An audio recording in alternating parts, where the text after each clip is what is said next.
Interested in bringing your ideas to life? Here at Milford TV, we give you the opportunity and resources you need to turn your content into reality. We offer memberships with access to equipment and use of our in-studio setup to allow you to get your message across in a professional manner. Or if you simply have the desire to gain hands-on experience in the field of digital media, you can become a volunteer at Milford TV, where we teach essential skills and tools that allow our members to create and tell their stories. From studio interviews, to sports coverage, to field shows, we provide the community the chance to stay informed and get involved. If you're a local company looking for an opportunity to promote your business, consider becoming a sponsor of Milford TV. We offer several sponsorship options for local business visibility during our sports broadcast as well as other areas. Whether you hope to inspire others, highlight issues you're passionate about, or would like to learn more and participate in the production process, Milford TV is the perfect place to start. Call or visit us at milfordtv.net for information on how to become a member or volunteer, and see why now is the time to join the Milford TV family. Come on over so you can be part of the action.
Interested in bringing your ideas to life?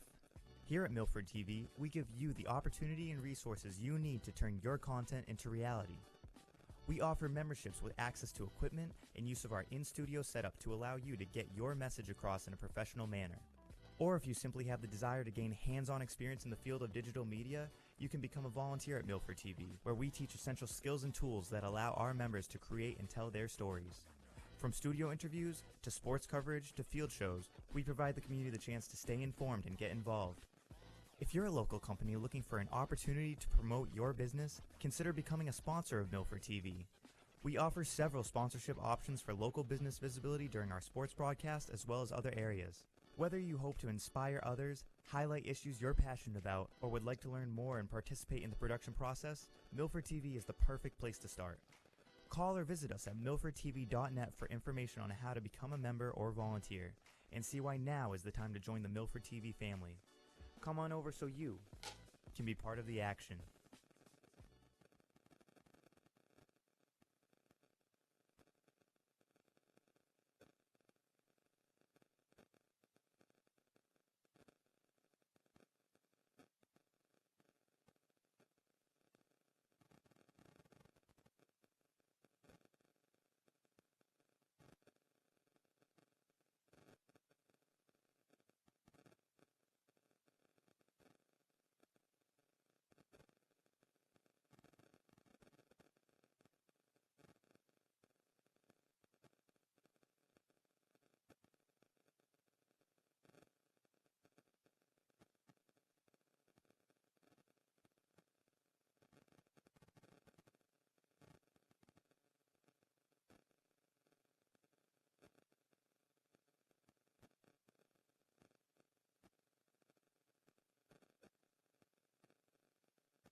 Interested in bringing your ideas to life? Here at Milford TV, we give you the opportunity and resources you need to turn your content into reality. We offer memberships with access to equipment and use of our in-studio setup to allow you to get your message across in a professional manner.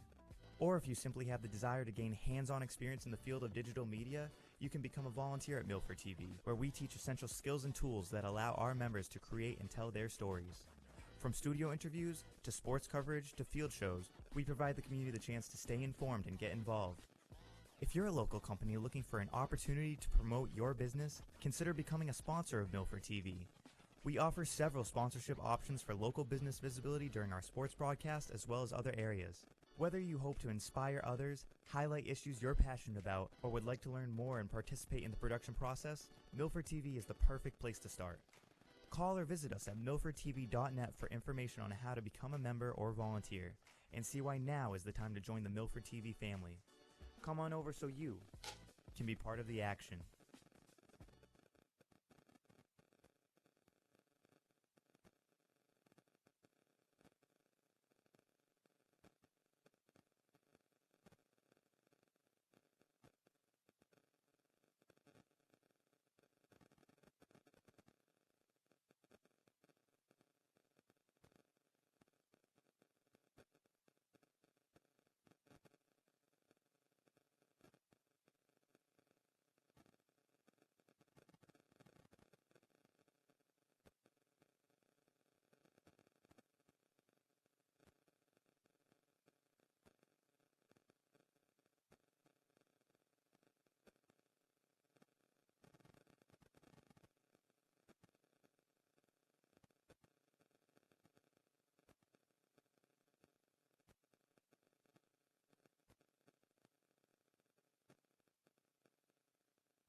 Interested in bringing your ideas to life? Here at Milford TV, we give you the opportunity and resources you need to turn your content into reality. We offer memberships with access to equipment and use of our in-studio setup to allow you to get your message across in a professional manner. Or if you simply have the desire to gain hands-on experience in the field of digital media, you can become a volunteer at Milford TV, where we teach essential skills and tools that allow our members to create and tell their stories. From studio interviews, to sports coverage, to field shows, we provide the community the chance to stay informed and get involved. If you're a local company looking for an opportunity to promote your business, consider becoming a sponsor of Milford TV. We offer several sponsorship options for local business visibility during our sports broadcast as well as other areas. Whether you hope to inspire others, highlight issues you're passionate about, or would like to learn more and participate in the production process, Milford TV is the perfect place to start. Call or visit us at milfordtv.net for information on how to become a member or volunteer, and see why now is the time to join the Milford TV family. Come on over so you can be part of the action.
Interested in bringing your ideas to life?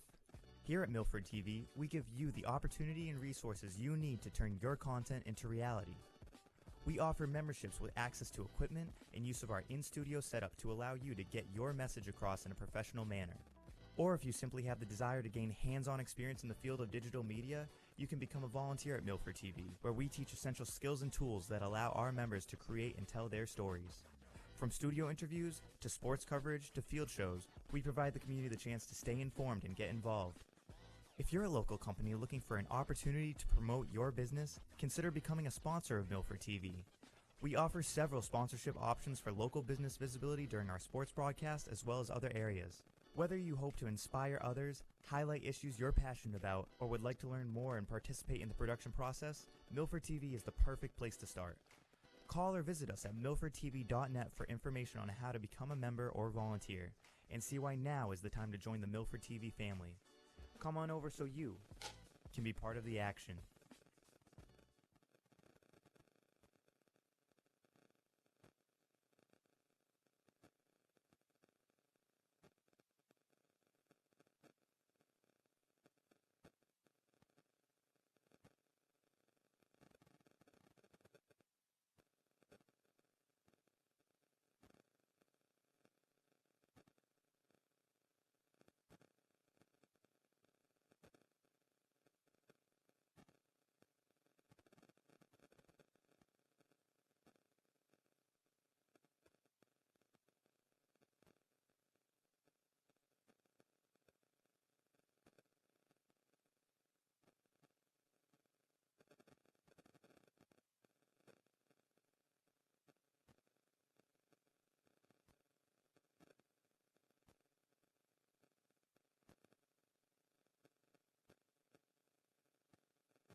Interested in bringing your ideas to life?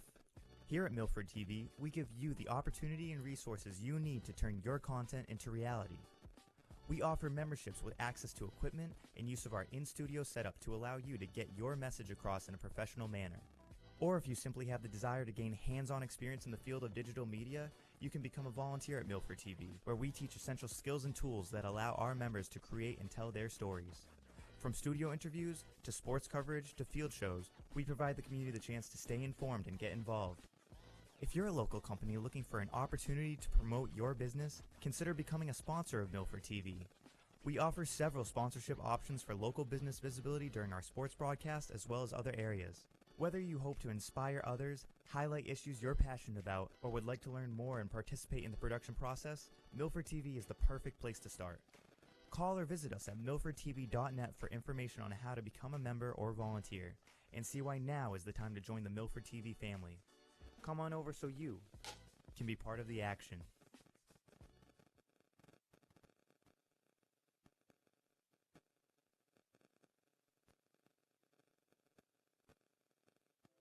Coverage of our Scarlet Hawks athletics on Milford TV is brought to you by the following sponsors. Our presenting sponsor, the Rail Trail Flatbread Company, a casual American dining experience with locations in Hudson and on Main Street here in Milford. Rentschler Biopharma, sponsor of our broadcast booth. Rentschler Biopharma transforms innovative ideas into life-saving biopharmaceuticals. Rentschler Biopharma, reliability you can trust. And Unibank, big bank know-how, community bank attitude. Serving the Milford community at their local branch on Prospect Street inside the Shaw's Plaza.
Good evening, everybody, and welcome inside Pheno Field here in Milford, as Milford TV is happy to bring you coverage of Scarlet Hawks athletics, presented by the Rail Trail Flatbread Company. Rail Trail Flatbread Company, a casual American dining experience specializing in an all-scratch-made kitchen featuring wood-fired flatbreads. It's an inviting atmosphere for the whole family to enjoy. You can check them out over in Hudson or right here on Main Street in Milford. Milford TV Executive Director Tim Coette here with you on the call under the lights here at Pheno Field. We bring it to you live from our Rentschler Biopharma broadcast booth. Rentschler Biopharma is a global contract development and manufacturing organization. They specialize in biopharmaceuticals and advanced therapies. Rentschler Biopharma, reliability you can trust. Milford here at home in the final days of this regular season, and the Scarlet Hawks this evening take on a non-conference rival in the Natick Red Hawks. It's been a tough season for Milford as it has unfolded, and it's been quite a while since we've had a chance to cover the team in action. Exactly a month. Milford comes into action today in last place in the Kelly Rec standings, an unfamiliar spot for Milford in recent seasons. They are 4-13 overall. Natick, meanwhile, is in first place in their division standings. They are 13-2 overall on the season. Let's quickly bring you Natick's starting lineup before we get started. Leading it off is their center fielder, Luke Doherty. Braden Homer is the left fielder batting second, with Jack Weirman, the right fielder, batting third. Batting cleanup is the catcher, Alex Jakes, with the third baseman, Thurston Kiefer, batting fifth. Cam Gobeil is the shortstop, batting sixth, with tonight's starting pitcher, Gavin Weddle, batting seventh. Henry Kinchla is the first baseman, batting eighth, and in the ninth spot is the second baseman, Landon Sullivan. And on the mound for the Scarlet Hawks is Cody Jeffroy, just finishing up his warm-up tosses.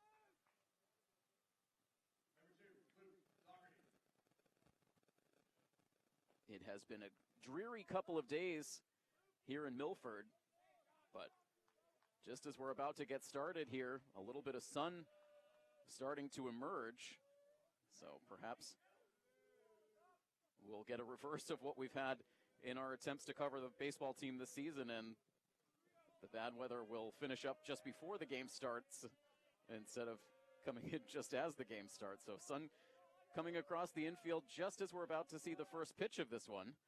And it's in for a called strike one to the leadoff batter for Natick, Luke Doherty, the center fielder, batting on the left side. Our first chance to see Cody Jeffroy on the mound this season as the count goes to 1-1. This is the 8th start of the season for Jeffroy. He comes in with a 2-4 record and a 3.63 ERA.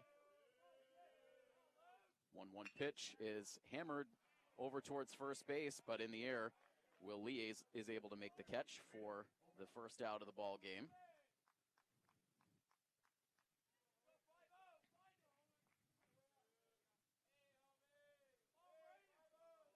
So one out now. The left fielder Braden Homer will step in. Back-to-back lefties to pace this Red Hawks lineup.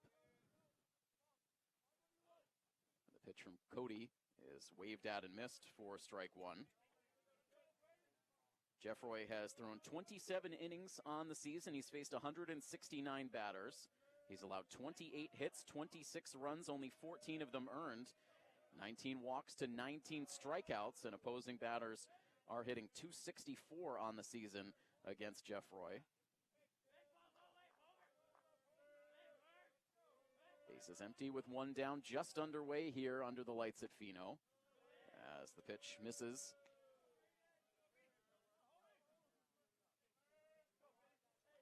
Two balls and one strike on the batter. And another swing and a miss as that pitch darted down and out of the strike zone.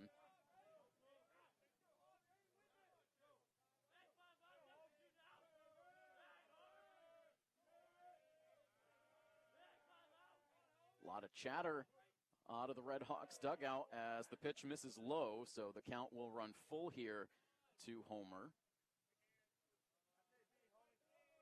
Natick operating out of the Bay State League Carry Division, where they are in the driver's seat in first place. The 3-2 pitch is hit sharply foul behind the first base bag. And we will reset. Wellesley, Framingham, Newton, North, and Brookline, the other division opponents within that Bay State Carry division. Another 3-2 pitch, and this is lifted in the air down the left field line, twisting into foul territory, and that will move out of play. Defensively for the Scarlet Hawks, it is Ryan Fliss behind the plate, Kyle Morin at third, Joey McGee at short, Ryan Atherton at second, and Will Lee at first. Left to right in the outfield, Nate Webster, Vince Lacerbo, and Callan Fliss. Another 3-2 pitch, and this is well up and out of the strike zone for ball four. So a lengthy at bat for Homer. He eventually works the walk.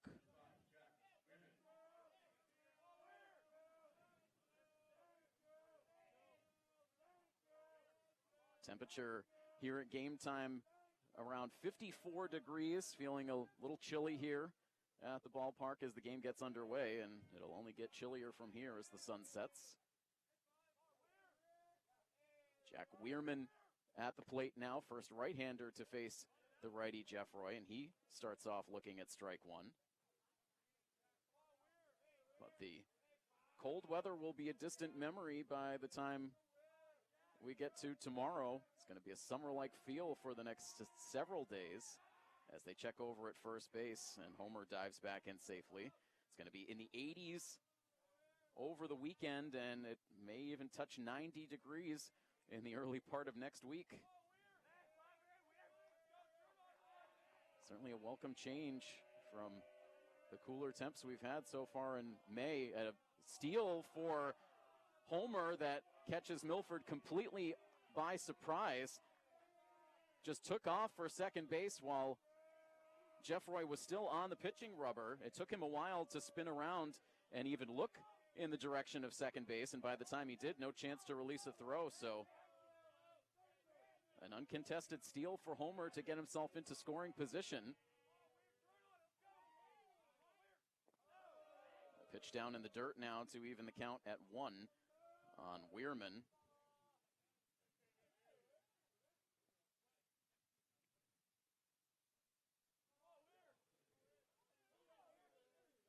One ball, one strike, one out, and a runner now in scoring position at second as the pitch narrowly misses for ball 2.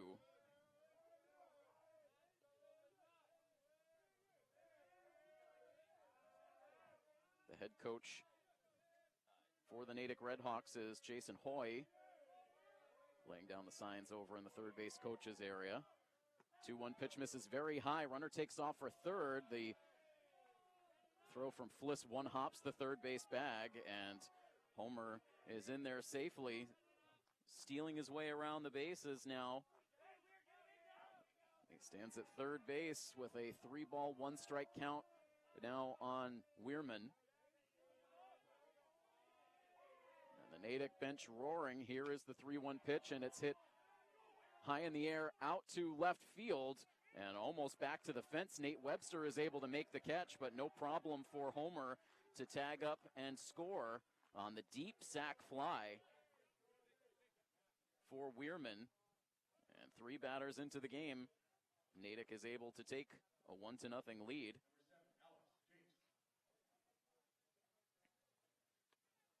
Walks just always have a way of coming back to haunt you.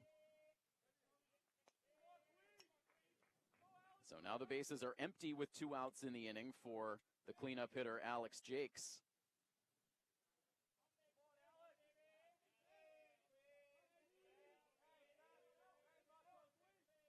He swings at the first pitch. He hits it in the air out to right center field. Long run for Lacerbo. He dives, can't make the play. It's backed up by Fliss, and he'll toss back in towards second base, but Jake's able to slide in with a 2-out double.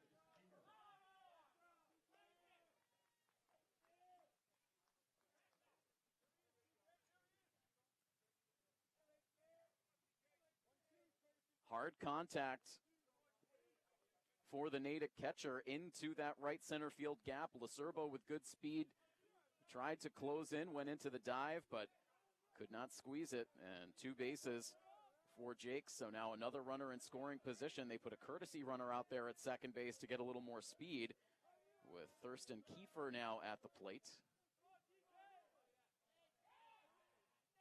Jeffroy now trying to be a little bit more aware of the base runners. He spins off to look the runner back to the bag.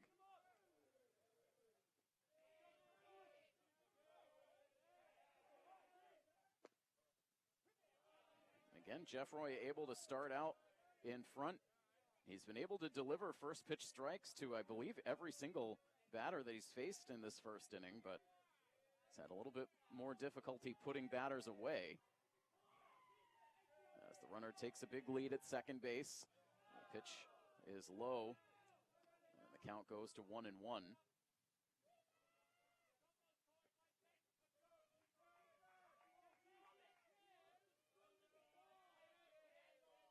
Fans huddled under blankets, showing up here to Fino for this one as Kiefer sends a hard line drive down the left field line, but foul. Just a light breeze right now, barely even moving that flag out in left center. 1-ball, 2-strike count now. And the pitch is carved towards the right side this time. Lee with a full head of steam, but that is out of his reach. It lands foul. Still a 1-ball, 2-strike count. Not an easy inning here to start the night for Jeffroy. Facing his 5th batter. That runner pops out to a lead once again at second base. Another 1-2 pitch, and this is hit high in the air out to center field, but room this time for Lacerbo, who moves to his left and makes the catch for the out that ends the inning. So Natick, a walk, a couple of steals, and a sac fly, able to strike first here at Fino Field. They take a 1-0 lead. The Scarlet Hawks will take their first swings of the game when we come back after this, as we bring it to you live from our Rentschler Biopharma broadcast booth. Stay tuned to the coverage here on Milford TV. It's presented by the Rentschler Flatbread Company.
Let's bring you the Milford starting lineup now as we get set for the bottom of the first inning. Leading it off is the starting pitcher, Cody Jeffroy.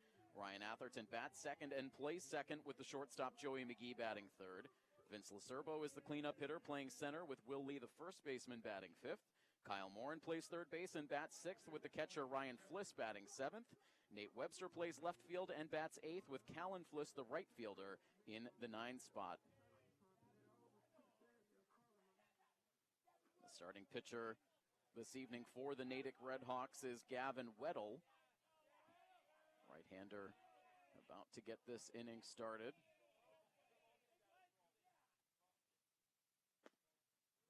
His first pitch is a fastball that misses high for ball 1.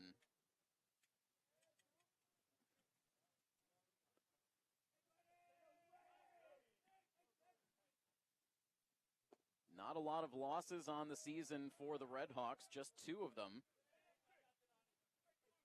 They won their first 5 games out of the gate. Their first loss came on April 18th in an 8-inning game against Waltham. As this ball is sent back up the middle off the bat of Jeffroy, it's through into center field for a base hit.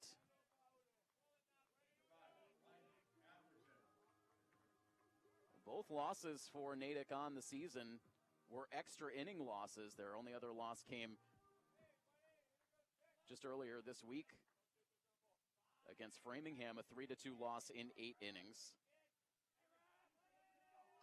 They followed that up with an 8-inning victory on the road against one of their division rivals, Newton North. So they played their fair share of extra inning games this season. As Weddle delivers a called strike, just nicked the inside part of the plate to Ryan Atherton. Atherton hitting .231 on the season.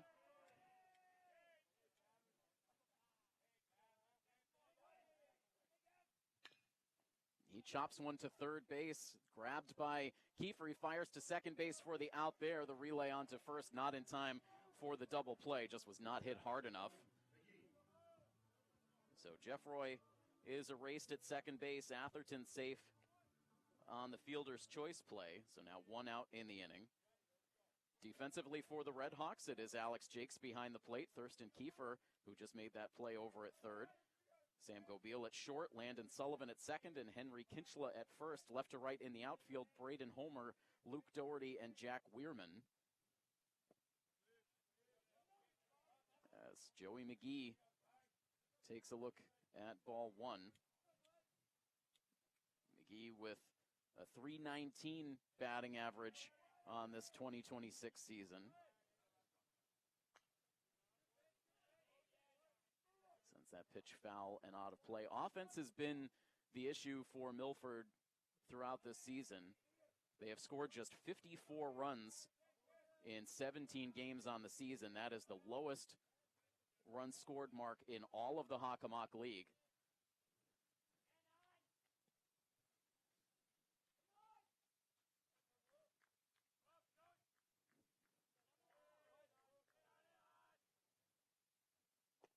Runner holds at first base as the pitch is a called strike.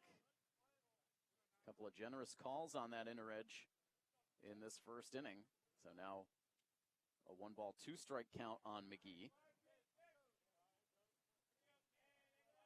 Atherton again getting out to a lead at first base. This time Weddle will throw over in that direction, but not as big a lead this time. Atherton able to get back standing. We want to welcome all of our viewers joining us on the live coverage tonight. We're live once again locally on our Milford TV educational channel, our Verizon High Definition channel, and we're streaming anywhere, anytime on our YouTube channel. Got a nice big YouTube live audience forming for this evening baseball matchup. 2-2 pitch, and that is low. Atherton takes off for second base. He will have it stolen easily. Throw short hop to the second base bag. No chance to get Atherton, so he steals, gets himself into scoring position, representing the tying run. And immediately, Jake's out for a quick conversation with his starting pitcher.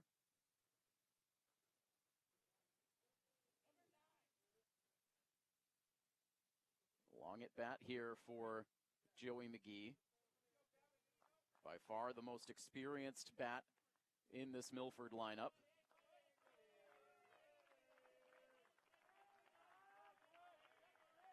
Milford bench trying to get loud now as the 3-2 pitch comes in. And it just misses for ball 4. No, a late strikeout call.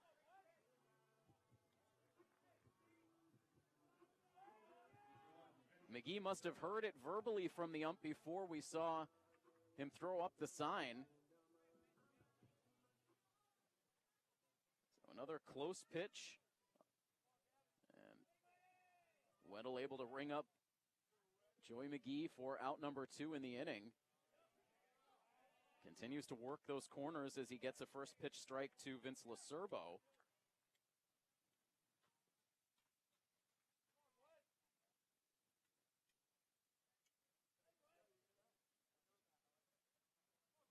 Atherton leading away from second base.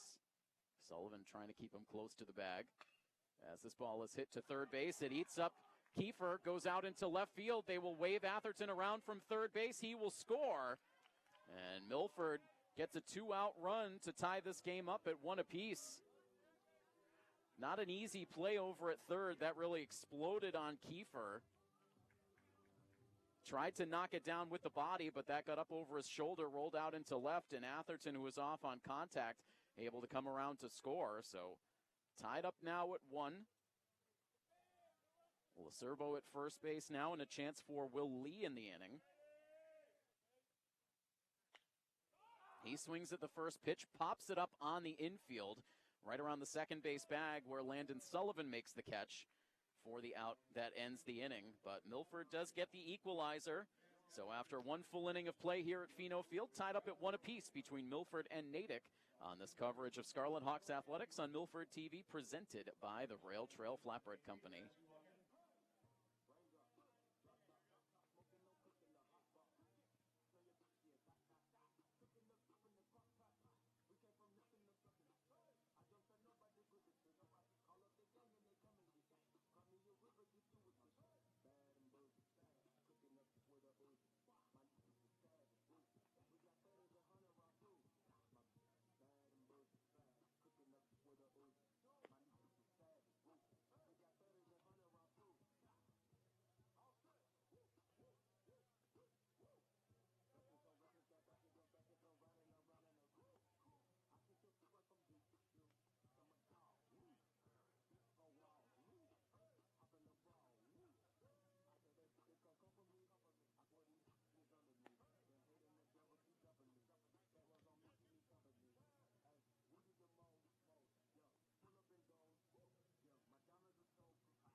An error at third base for Natick allows Milford to score the tying run. So all even now as we begin the second inning. Jeff Roy facing batters 6, 7, and 8 in the Natick lineup. Cam Gabil sends the first pitch out into center field. Lacerbo cuts in front of Callan Fliss to make the play. 1 pitch and 1 out in this top of the second.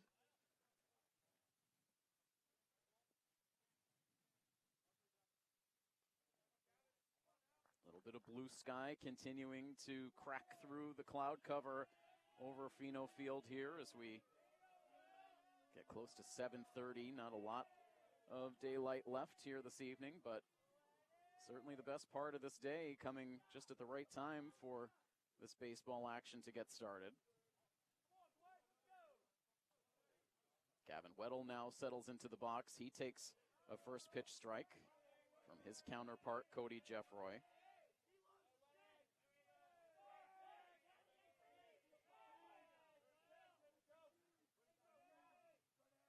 One pitch.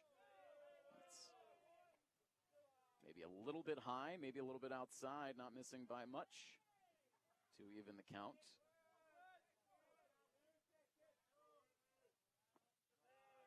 And now too low. 2 balls and a strike.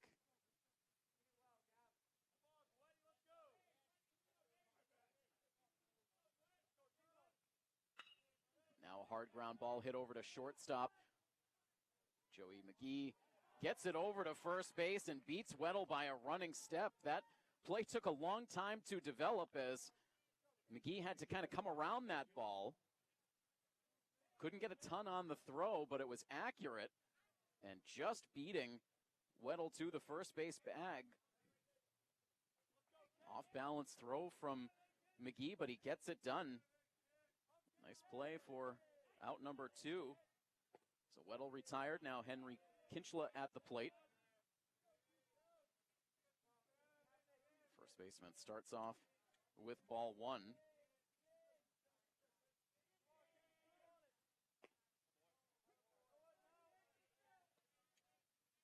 That goes to that outside corner to even the count. Add a ball and a strike. Bases empty, 2 outs in the top of the second. And now a chopper down the first base line, hit foul. Decent amount of fans here around the ballpark, sprinkled around the bleachers and down the right field side. We understand the concession stand was open for the game just prior to first pitch.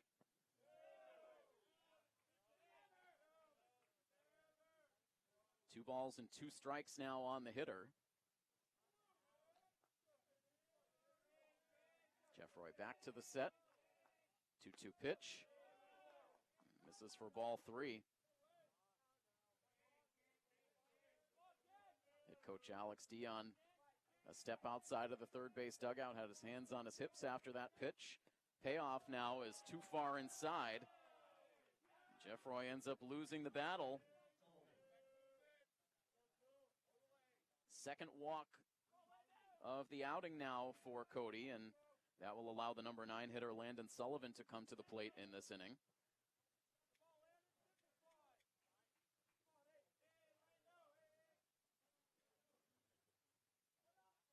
Held on by Lee over at first is that base runner. Starts and stops as the pitch is waved at and missed.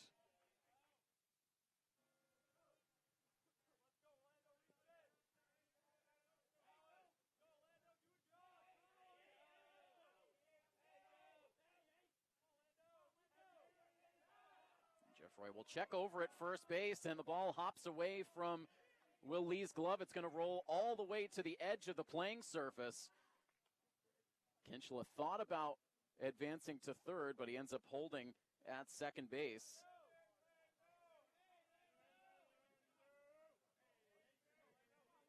Not a lot of conviction behind that throw from Cody Jeffroy. I think the error will end up going on Will Lee. That puts the runner in scoring position.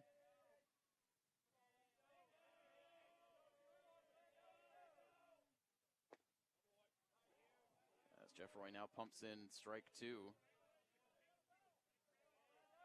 Oh, they do give the error to Jeffroy on the throw. So both teams now with a miscue. 0-2 pitch now. And that is in for a called strike 3. Good pitch from Jeffroy as he comes back to strike out Sullivan to end the inning and keep that runner frozen at second base. No runs scored in the inning for Natick, so we'll move on to the bottom of the second inning. It's still Milford 1, Natick 1 on this coverage of Scarlet Hawks Athletics on Milford TV, presented by the Rail Trail Flatbread Company.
Back live from our Rentschler Biopharma broadcast booth for the bottom of the second inning, as the first pitch is carved foul over towards the concession stand for strike 1 off the bat of Kyle Morin.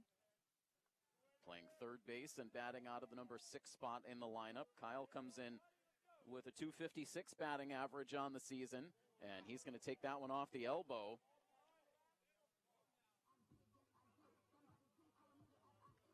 Hit by pitch gives Milford the leadoff runner on base, with Ryan Fliss now coming to the plate.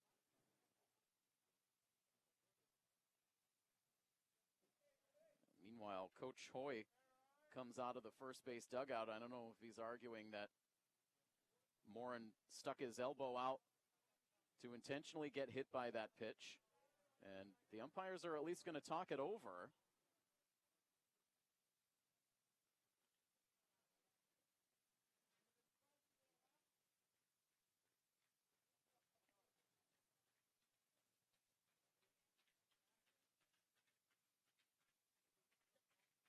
So after the conversation, they will keep the play as called, a hit by pitch to Morin.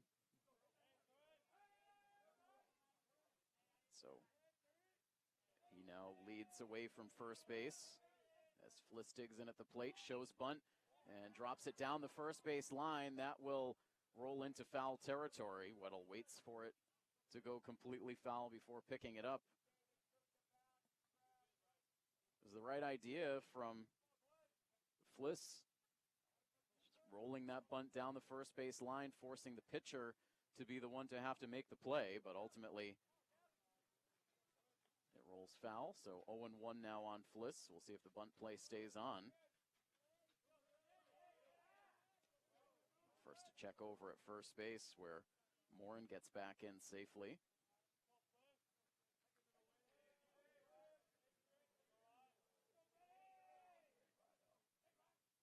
Again, Fliss shows bunt, again drops it down the first base line. This time it's the catcher who's able to make the play and loops that throw down to first base in time to retire Fliss.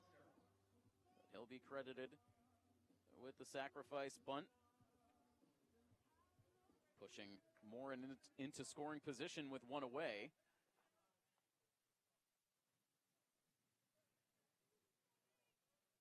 Now Nate Webster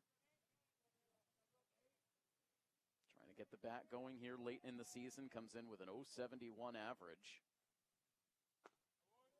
And goes after that elevated fastball. No contact for strike one.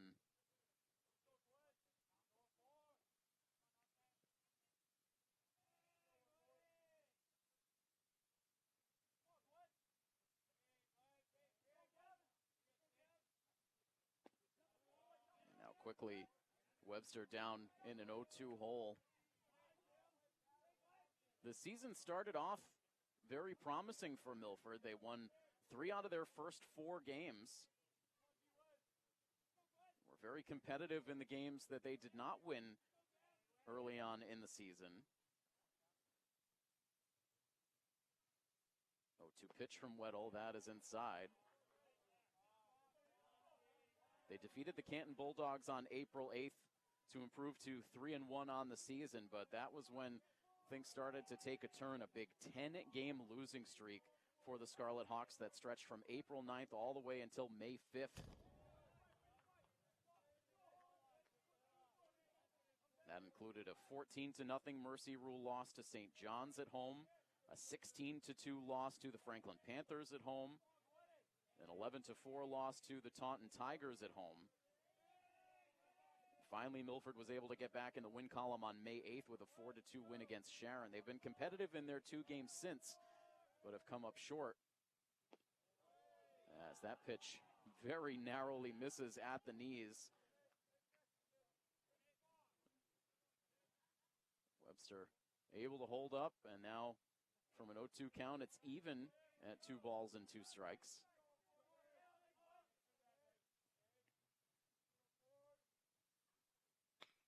This pitch now slapped to third base. A little bit of a bobble for Kiefer. And throws to first to get the out there. In the meantime, sliding in safely into third base is Kyle Morin.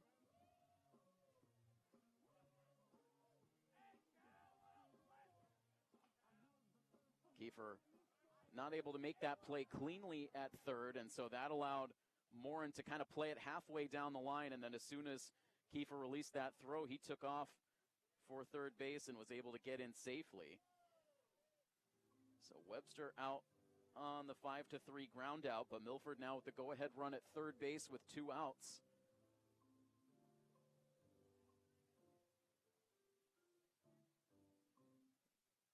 More conversation from the Natick coaching staff.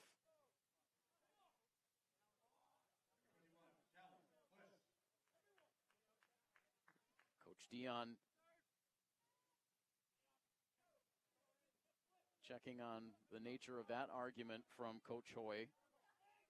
But again, everything stands as called. 2 outs in the inning, the runner at third base, and Callan Fliss now takes a look at a called strike 1.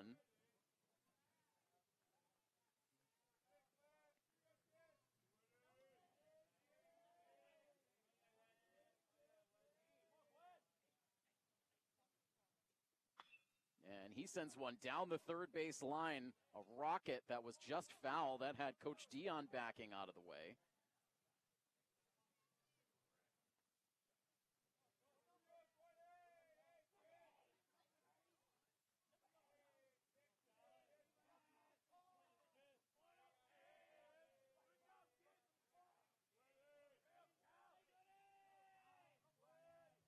Oh, 0-2 count on the hitter as now they check to third, they throw over to first, and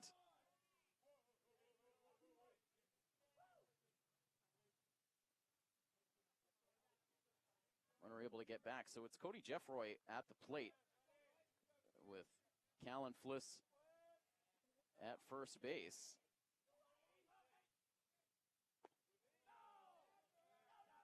As the pitch misses low, it's now 1-2 on Jeffroy. That's what happens when you look down ever so briefly at your scorecard.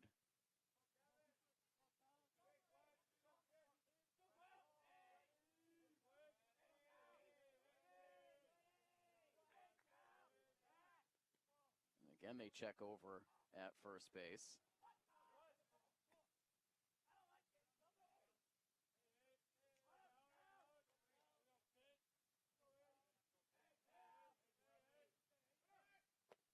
Runner takes off for second base, but Cody Jeffroy ends up taking a called strike 3. So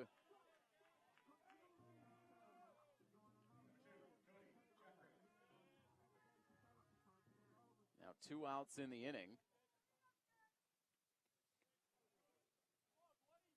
Morin remains at third.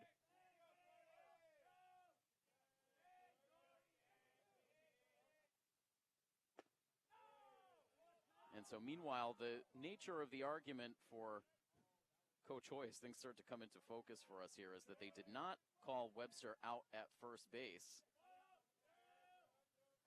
He was safe. And he is now at second base with 2 outs in the inning. 2 balls and no strikes now on Ryan Atherton.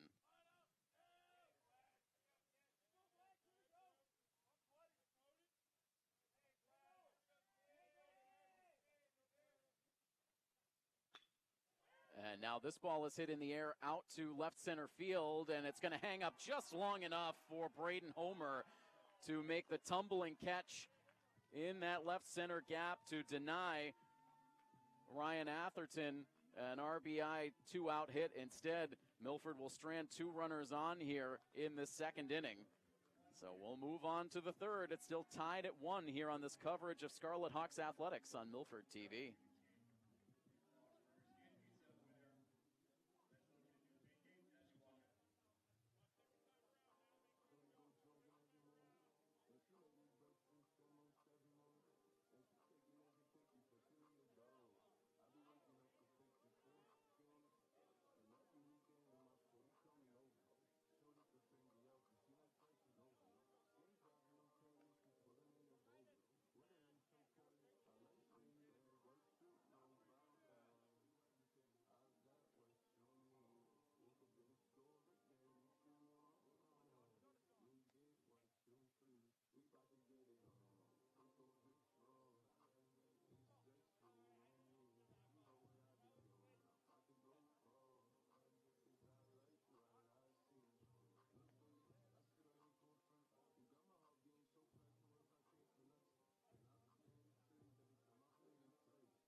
Top of the third inning now as we go second time through the Natick batting order.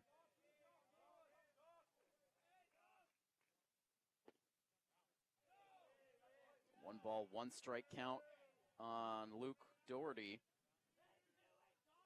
who lined out to first base in his first at bat.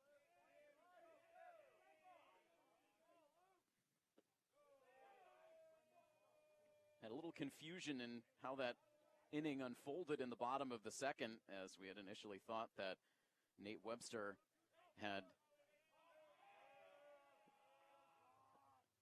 been out at first base as this ball is lined out to center field, but Vince Lacerbo barely had to move a muscle to make the catch for the first out now in the third inning. So it was the hit by pitch for Morin to start the inning, then the sac bunt for Fliss to get Morin into scoring position. Webster ended up reaching on the second Natick error of the game, but then Callan Fliss with a strikeout, and then Cody Jeffroy with that line out on the good diving catch by Braden Homer to end the inning.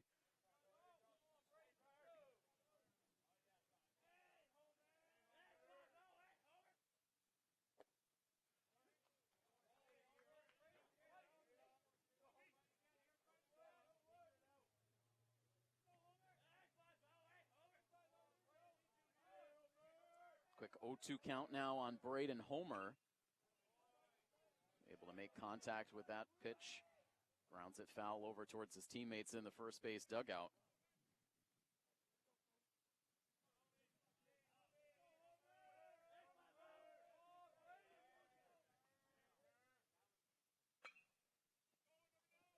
And now this ball lifted in the air out to left field over towards the line a bit.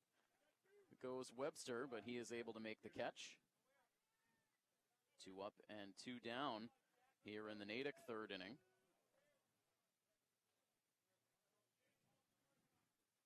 Each team still has just one hit apiece. Natick a run, a hit, and 2 errors. Milford a run, 1 hit, 1 error.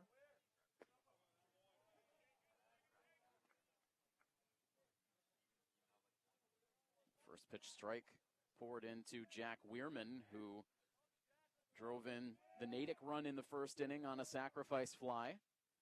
And now drives one out to left field. Webster did not read it well off the bat. It gets over his head and rolls towards the fence. Extra bases for Weirman as he rolls into second base with a 2-out double.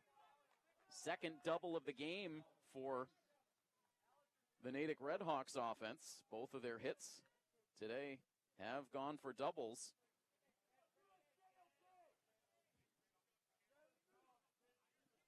So no chance for a 1-2-3 third for Jeffroy. Instead, now he'll have to face the cleanup man, Alex Jakes. He had Natick's other double.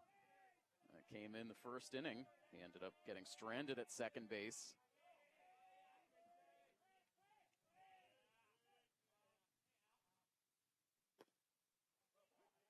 Jeffroy delivers a called strike one to start the at-bat.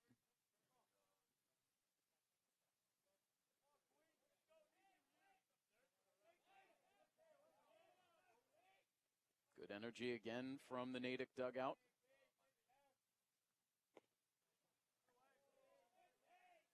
Fliss tried to frame that pitch, but he couldn't get the call.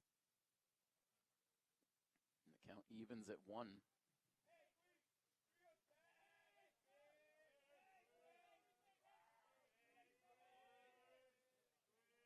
Down to second base from Jeffroy. Now he comes home.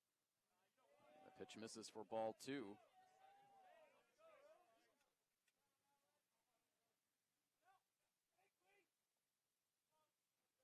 Cool breeze continues to blow across the playing surface here.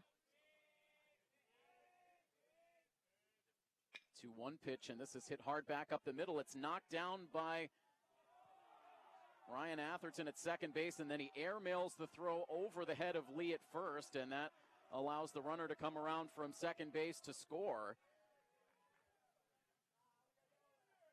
A little bit of panic there from Ryan Atherton as he was going to his right, was able to knock that ball down to keep it on the infield. And when he went back to pick it up, just uncorked the throw wildly to first base.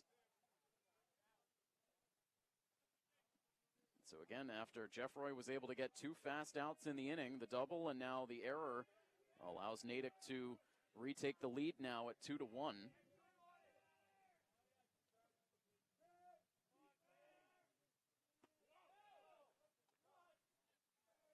Thurston Kiefer now at the plate.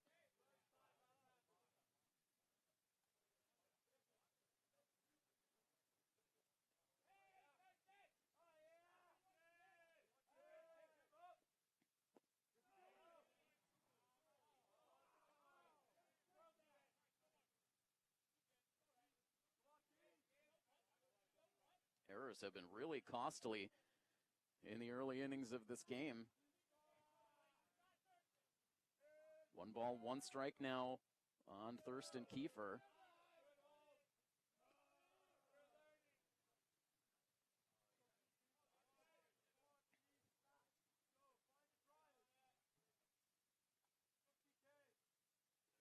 Shortstop Gobeil waits on deck. 3 balls and a strike now.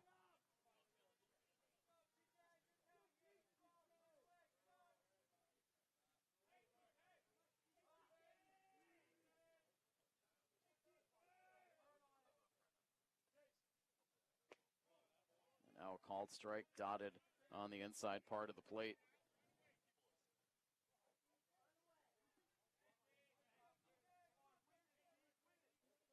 Jake's able to advance down to second base on that errant throw from Atherton. Now the 3-2 pitch is in the air out to center field, sending Lacerbo back, but he's able to run it down to retire the side, but a 2-out double and then an error at second base allows Natick to score the go-ahead run, so they take a 2-1 lead now into the bottom of the 3rd inning as we bring it to you live from our Rentschler Biopharma broadcast booth. Stay tuned to the coverage here on Milford TV. It's presented by the Rentschler Flatbread Company.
They ended up giving Ryan Atherton 2 errors on that play. So Milford now with 3 errors in total as they come to the plate in the bottom of the 3rd inning, now trailing again, this time 2-1. And now this ball hit hard out to left field. That quickly gets over Homer's head. And extra bases here for Ryan Atherton as he's able to get into second base with a leadoff double. So looking to atone for those miscues from the top half of the inning, makes good contact down into the left field corner. And very quickly, Milford puts the tying run in scoring position ahead of their biggest bat in Joey McGee.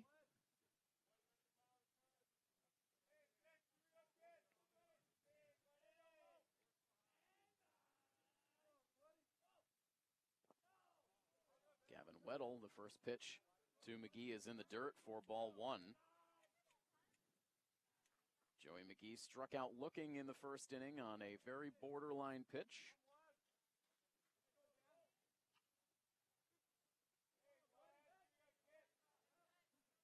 1-0. And again, on that inside spot right at the knees. It's been a good location for Weddle to these right-handed hitters so far tonight.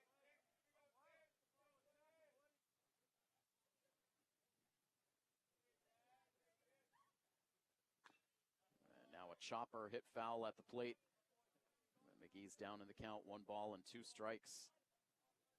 Certainly hoping to see Joey McGee as part of the post-59 starting lineup once we get into Legion baseball season, which is just a couple of weeks away at this point. Just got schedule information recently for the Legion team, so we're finalizing our plan to bring you select home games throughout the 2026 regular season. Milford will also play host to the Massachusetts Legion State Tournament later on in the summer, so we look forward to bringing you some tournament action as well. High chopper hit to shortstop here off McGee's bat. The throw to first base cannot be picked. The runner's safe now. An ill-advised decision for Ryan Atherton as he broke late for third base. Kinchla fired back across the diamond to get Atherton easily at first.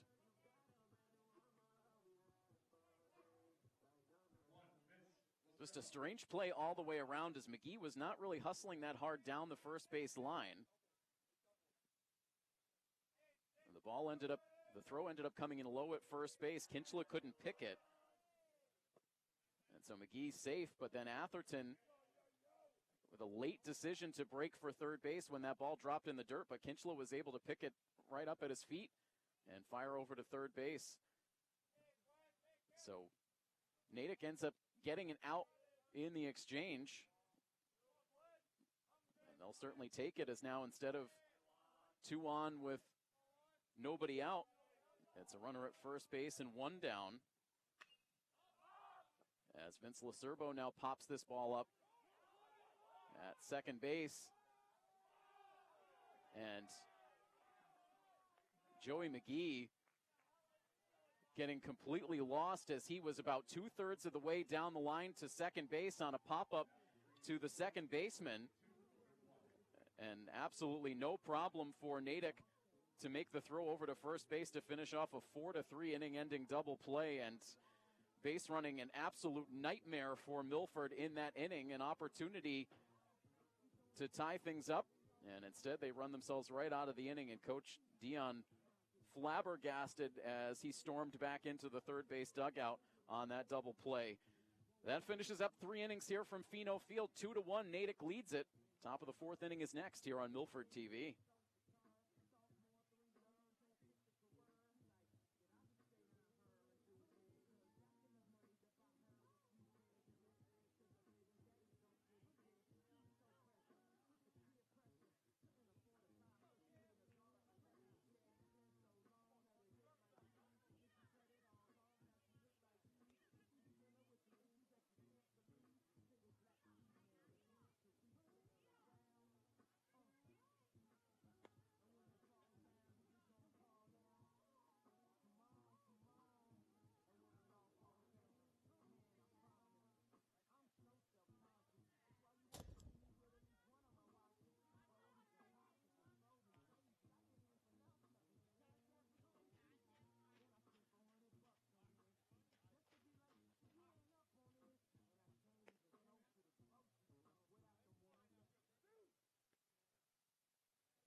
This game has not exactly been a baseball clinic so far.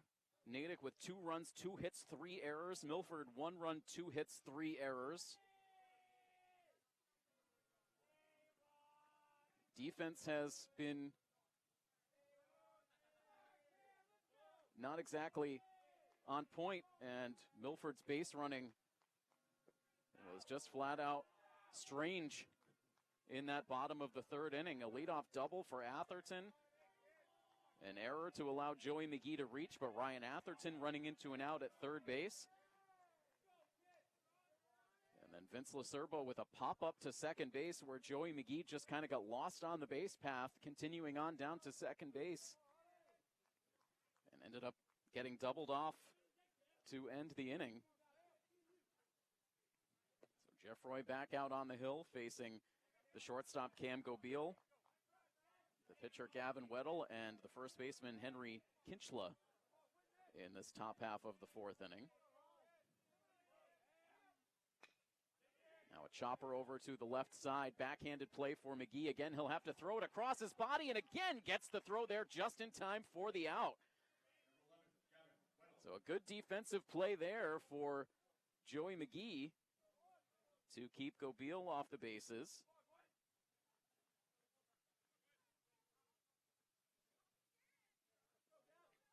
Very Derek Jeter-like with these cross-body throws with perfect accuracy over to first base. And now a first pitch strike into Gavin Weddle, who was 0 for 1 with a ground out. And now gets hit in the helmet.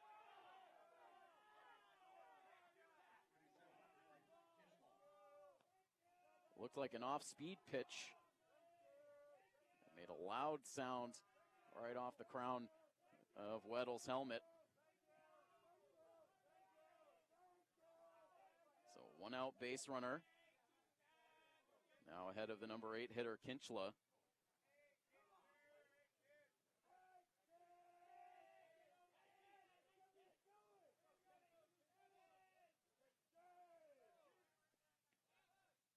Check over at first base.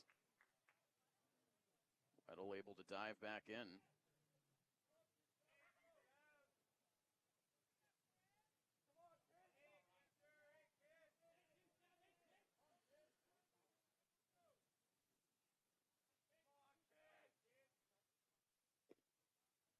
Called strike.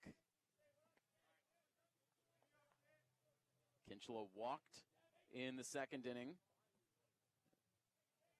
Advanced to second base on an error.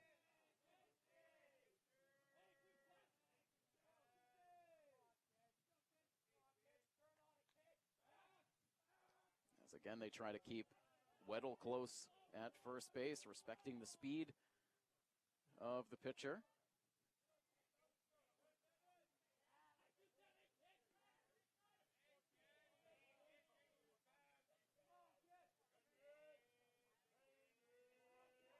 Roy to the set. Runner takes off. This time the pitch was a ball, and the throw down to second base is not in time.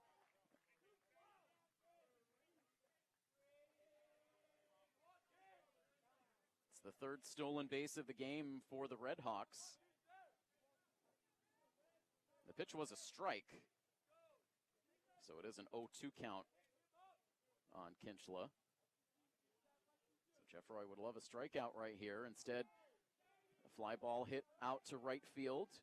Underneath it is Fliss. He makes the catch, tagging at second base and advancing to third is Weddle now with 2 down.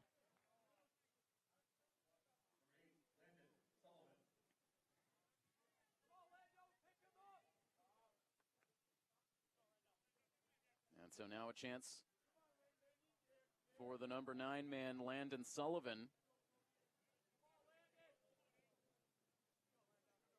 Struck out looking in his first at bat.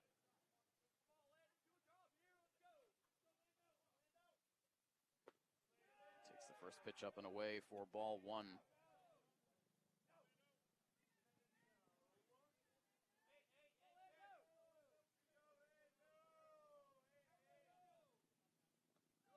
And now in the dirt, this one gets away. Runner coming to the plate, the dive, and he's safe.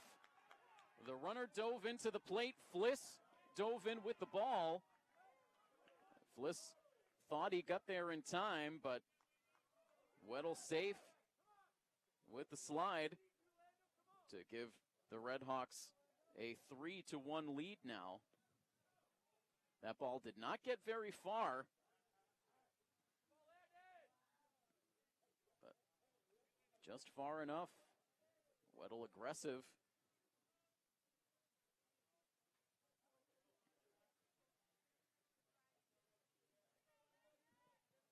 A 2-ball, no strike count, meanwhile, on Landon Sullivan batting now with the bases empty and 2 away. A pitch hit towards shortstop.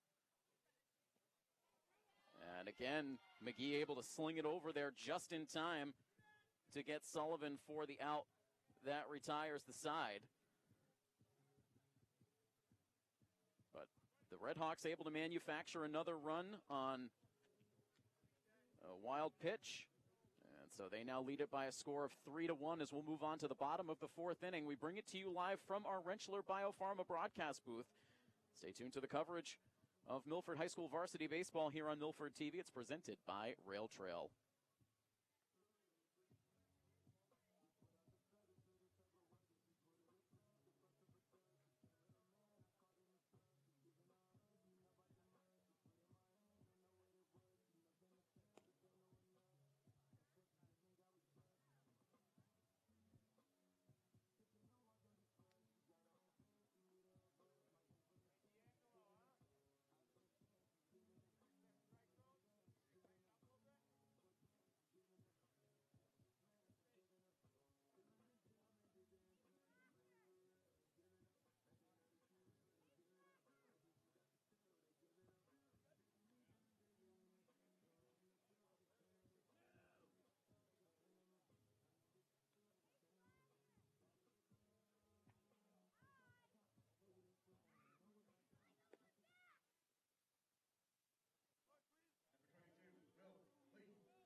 Official scoring was a passed ball on Ryan Fliss that allowed Weddle to come home with that 3rd Natick run.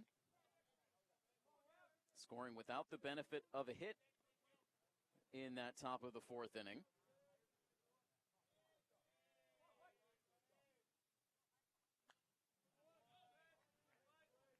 Meanwhile, Will Lee leading things off for the Scarlet Hawks in the bottom of the 4th, a count of 1 ball and 1 strike.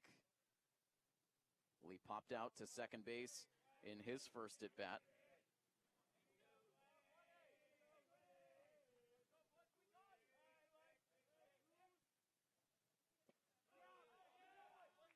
Now a called strike.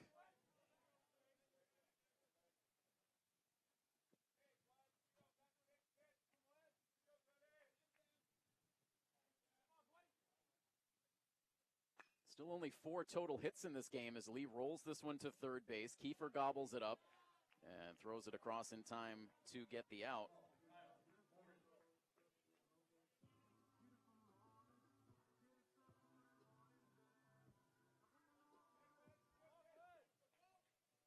So Lee 0 for 2, and now that brings up Kyle Morin, who was hit by a pitch his first time up.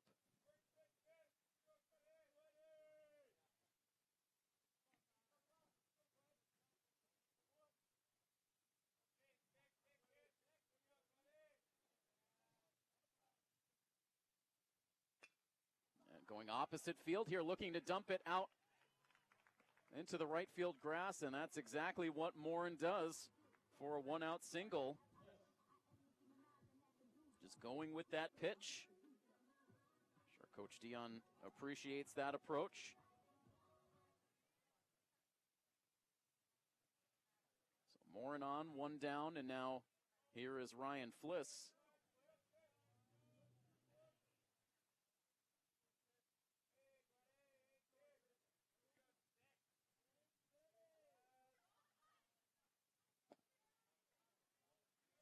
Fastball down around the shoe tops for ball one. Fliss a sacrifice bunt his first time up.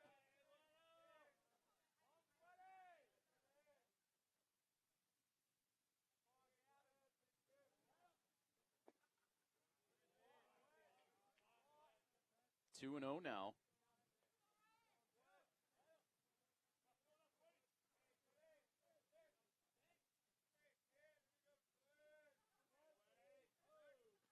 Check over at first base, and Morin back with a dive. Wasn't too far off the bag. Last glimmers of daylight fading now as we are past 8 o'clock in the evening. A late cut for Fliss. As the count goes to 2-1.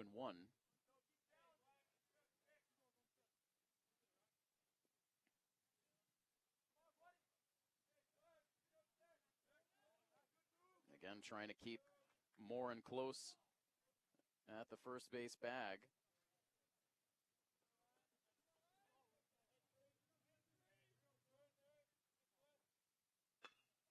As now Fliss sends one in the air out to left field, sinking quickly. It drops in for a hit. Gobeil going out, Homer coming in, but neither could get to that ball in time. It drops in. So a couple of bloop singles here back-to-back for Milford, puts the tying runs on board.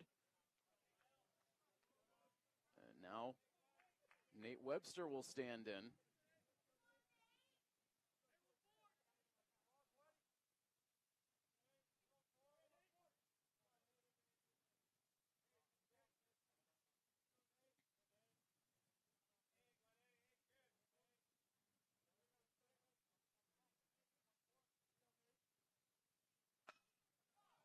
Webster now dumps this ball out into left field. It's down for a base hit. And 3 straight hits now will load the bases.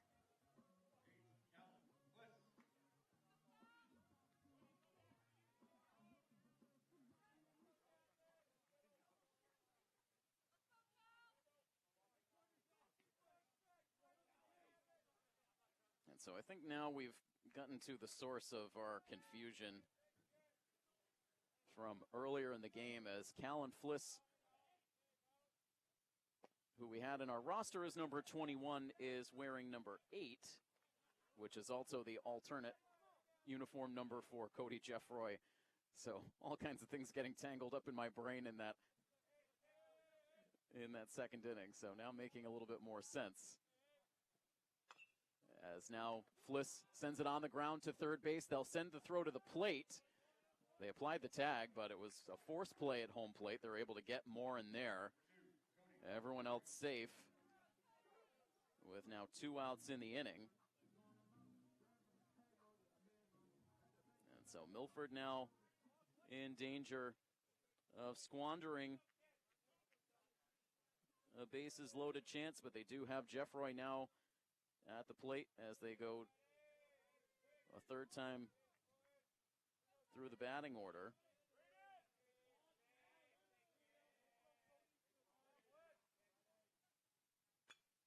He swings at the first pitch, lifts it down the right field line. That's well off into foul territory.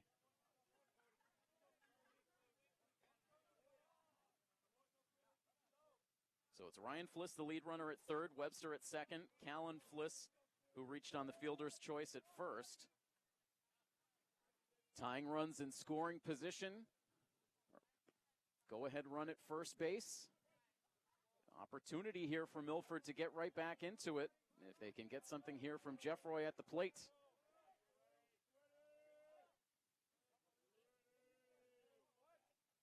Here comes the 0-1 pitch. And it's taken for a ball.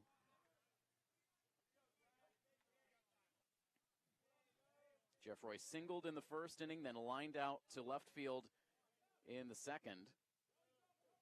Was robbed by a nice diving catch by Braden Homer.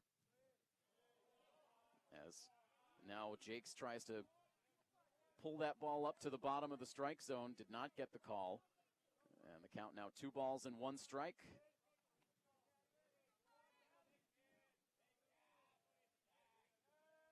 Fans want to rally here as Jeff Roy chops this one softly to shortstop. The throw over to first base from Gobeil is in time for the out that retires the side. Milford strands the bases loaded in this bottom of the fourth inning. And so Natick continues to lead it by a score of 3-1. And we will move on to the top of the fifth inning when we return live from our Rentschler Biopharma broadcast booth. Coverage of Milford High School baseball on Milford TV, presented by the Rail Trail Flatbread Company.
Milford now out hitting Natick, but the Redhawks continue to lead where it counts. 3 runs, 2 hits, 3 errors for Natick. 1 run, 5 hits, 3 errors for Milford. As we move on to inning number 5. Tim Coed here with you on the call alongside our outstanding Milford TV crew that has been bringing you more in-depth coverage than ever here on our live broadcast throughout this spring.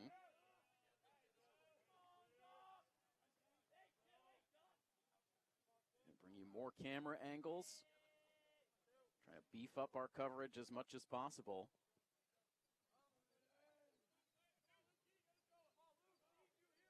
Meanwhile, Luke Doherty to get this fifth inning started. Cody Jeffroy still out on the hill for Milford. He deals in ball 1.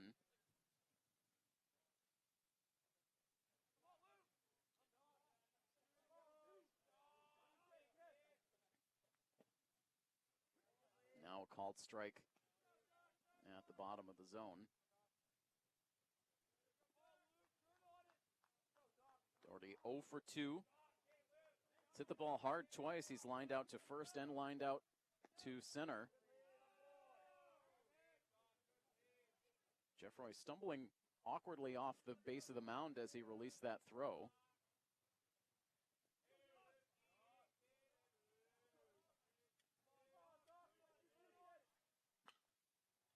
Now this ball popped up. Should be playable over around the third base bag for Morin. Looks it into the glove for out number 1.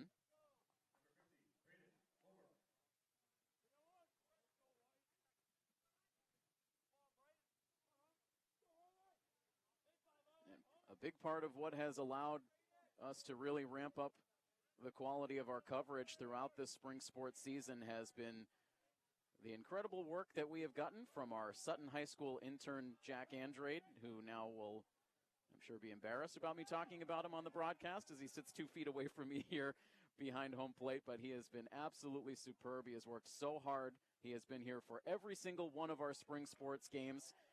We have been partnering with Sutton High School for the last several years, doing an intense internship program throughout a 5-week period in the spring, which lines up perfectly with our spring sports coverage. And Jack has just been phenomenal with camera work, directing, post-production. He has been out on a number of school event shoots as well. We cannot thank Jack enough for all of his hard work. He'll be graduating from Sutton High School in a couple of weeks, and we wish him the absolute best. And we hope to perhaps have him around for some of our Legion coverage this summer as well, as this ball is hit on the ground to second base. It's muffed over there by Atherton to allow the runner to reach.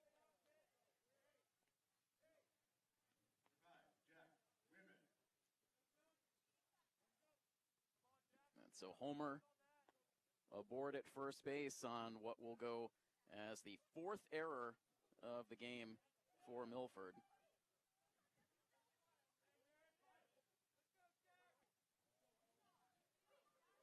It's also the third error personally on Ryan Atherton.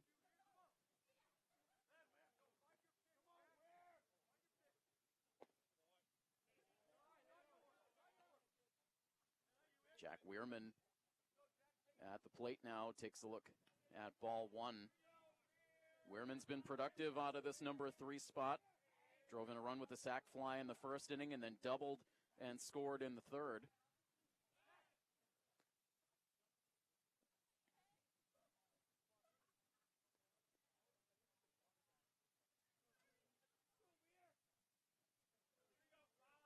First pitch was a strike. At times the signals from the umpire have been tricky to see from behind the backstop. This ball is clobbered down the left field line. That twists off into the trees in foul territory. And so no balls and 2 strikes now on the Natick right fielder.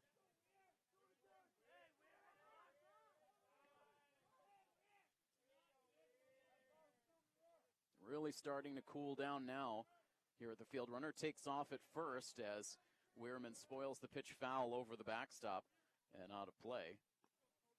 So Homer will return to the first base bag.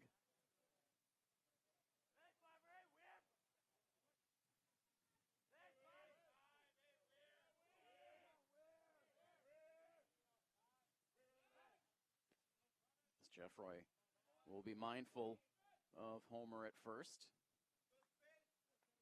Jeffroy picked up the win in that game that broke the losing streak for Milford against the Sharon Eagles last week. Has not pitched poorly in this game. His defense at times has let him down. He has only given up 2 hits in the game. 4 errors in the field have not helped Milford's cause. Another 0-2 pitch. This is popped up behind first base. Lee will give it a look, but that will end up down in the bleachers. Not too far away from our intrepid cameraman, Patrick Garapi.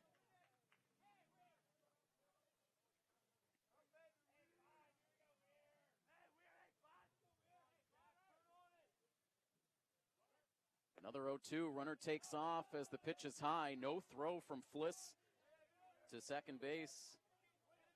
Uncontested steal for Homer, which is his 3rd steal in the game.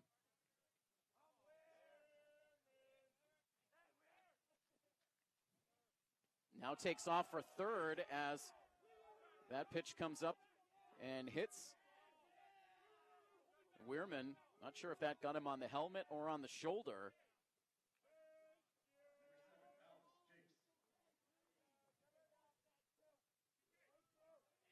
And so in the end, that will force Homer to hang at the second base bag. He was in motion on that pitch. The second hit batter of the game for Jeffroy. So 1 out in the inning, now runners at first and second base. Ahead of the cleanup hitter, Alex Jakes. He's been on base twice. He's doubled and reached on an error.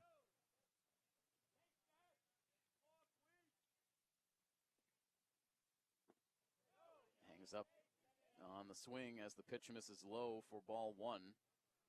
Looks like Milford will start to get some bullpen action going.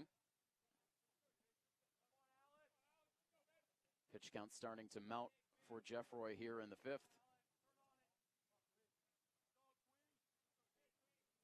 Runner again takes off for third. Here's the throw from Fliss. It gets away from Morin. Will roll out into left field. And Homer will come around to score. As meanwhile, Weirman motors around the bases. He winds up at third base.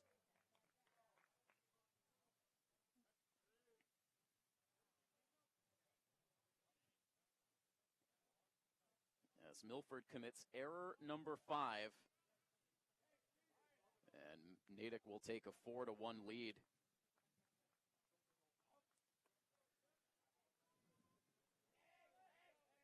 Just giving away way too much in this game.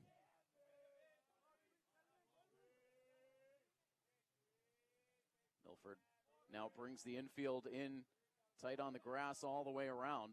It's a 1-ball, 1-strike count on Jakes, who takes an off-speed pitch that he has to duck out of the way of, and the command starting to falter here for Cody Jeffroy, and you have to wonder if this is his last hitter. Much better looking pitch there for Jeffroy. Doesn't get the call. Coach Dion frustrated at that.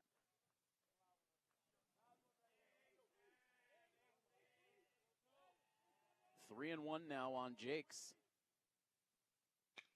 And now drives this pitch out to center field deep. Racing back, Lacerbo back to the fence.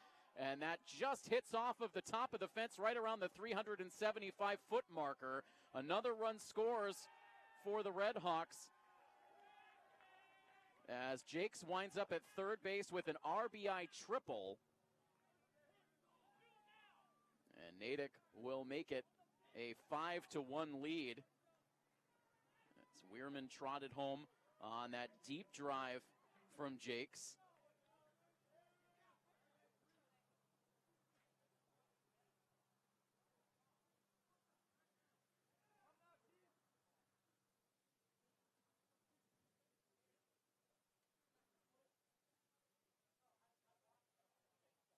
Little helicopter action off in the distance in between pitches.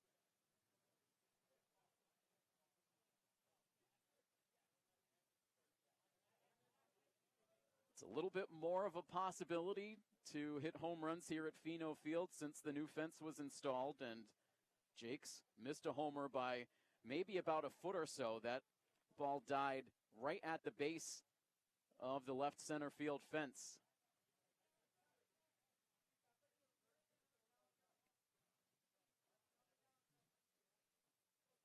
.400 feet to straightaway center field, 375 into the alleyways, and 330 down the line and left and right. The new Pheno Field dimensions. If you wanted to hit a home run to center field at the old Pheno Field prior to the fence, you needed to hit it about 500 feet or more, or in reality, just hit it over the center fielder's head and have it roll off into the sunset.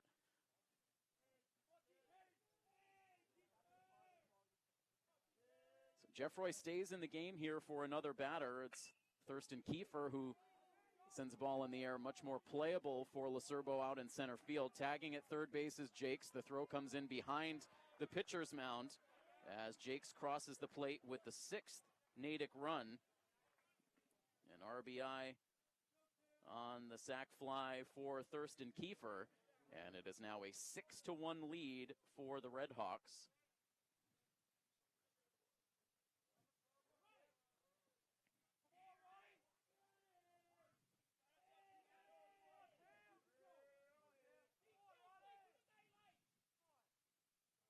Bases are empty now with 2 outs. And Cam Gobeil takes a look at strike 1. This inning started with a pop-up to third base off the bat of Doherty, but quickly unraveled from there with more miscues in the field. In the end, only 1 hit in the inning, the big triple for Jakes, but 3 runs come in to score.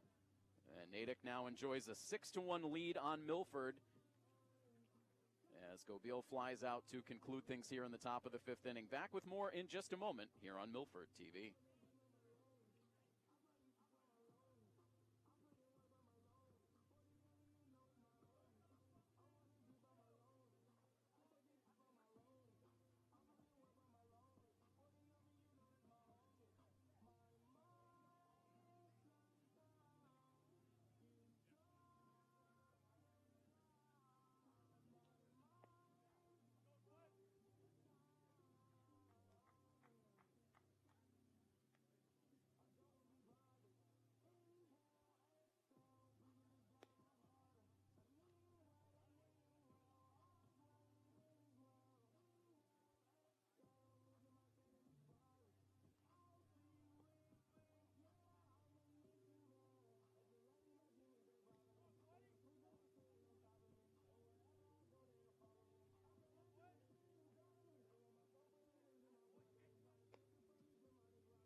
2, 3, and 4 hitters coming up for the Scarlet Hawks, who now trail it by 5.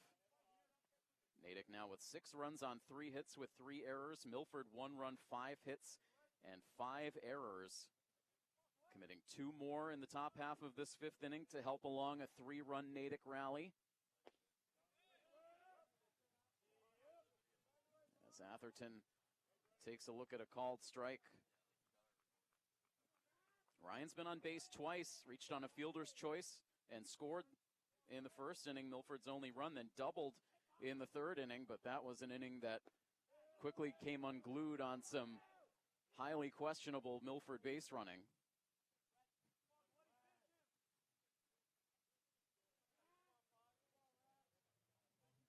Quick 0-2 count now on Ryan.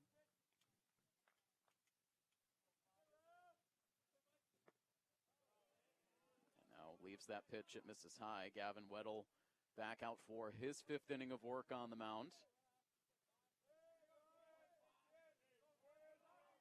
Has not had a 1-2-3 inning yet tonight. Both of these pitchers have had traffic on the bases. In particular, last inning, Milford loaded the bases with only 1 out, but could not score. And meanwhile, Natick comes back and scores 3 times in the top of the 5th. To expand the lead. From an 0-2 count now, 3-2 on Atherton. Tries to hold up on the swing, but that pitch looked like it went off the nub of the bat to the backstop.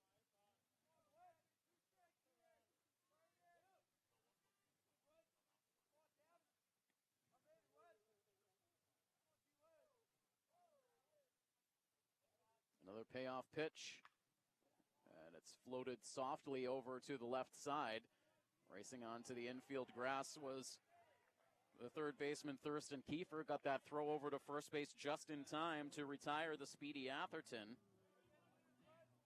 5-3 on the ground out.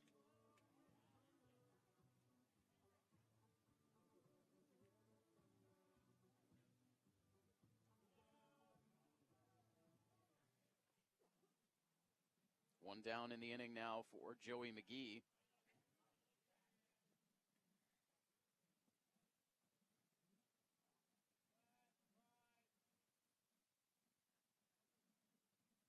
And meanwhile, Coach Dion did wander over to have a conversation with the infield umpire. I'm not sure if maybe he was making the case that Atherton beat that throw from Kiefer. Looking at it on the live stream delay, the throw certainly did beat Atherton to the bag. The only question was, did it perhaps pull Kinchl's foot off of the bag, as he did have to stretch for it, but the call upheld. Atherton out on the ground out, and the bases are empty with 1 down now for Joey McGee.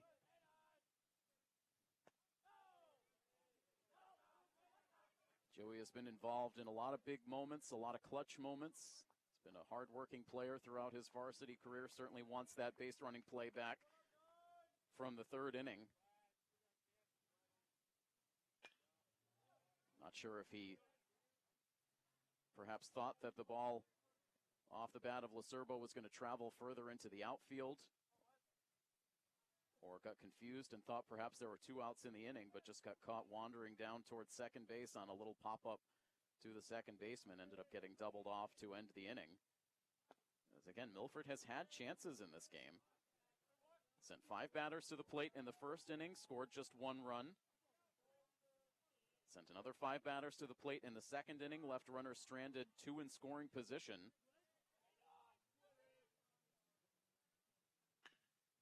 As McGee now sends one past the 3rd baseman, shortstop deep in the hole. Could not make the play cleanly, and McGee reaches.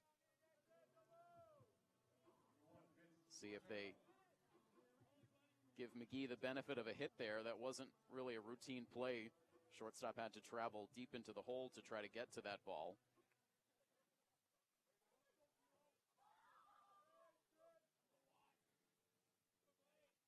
Regardless, a 1-out base runner on ahead of Vince Lacerbo.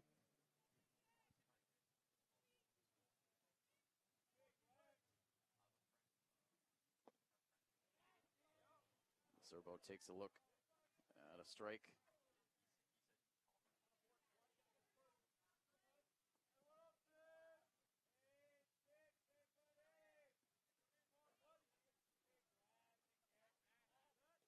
Check on McGee over at first base, and he is back with the slide.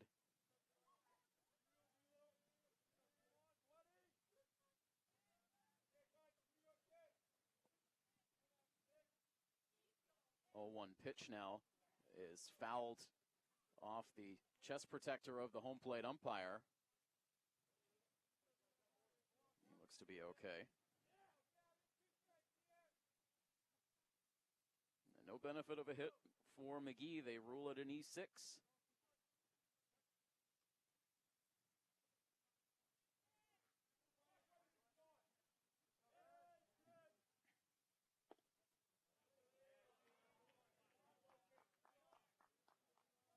One and two now on Lacerbo.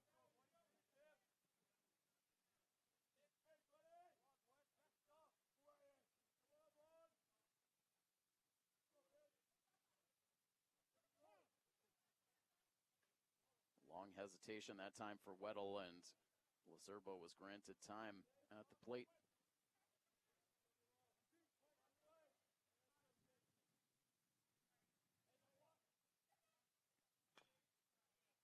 Lacerbo now with a bounding ball foul behind the third base bag. This is the third consecutive season these two non-conference opponents have met up. All 3 games have been played here in Milford.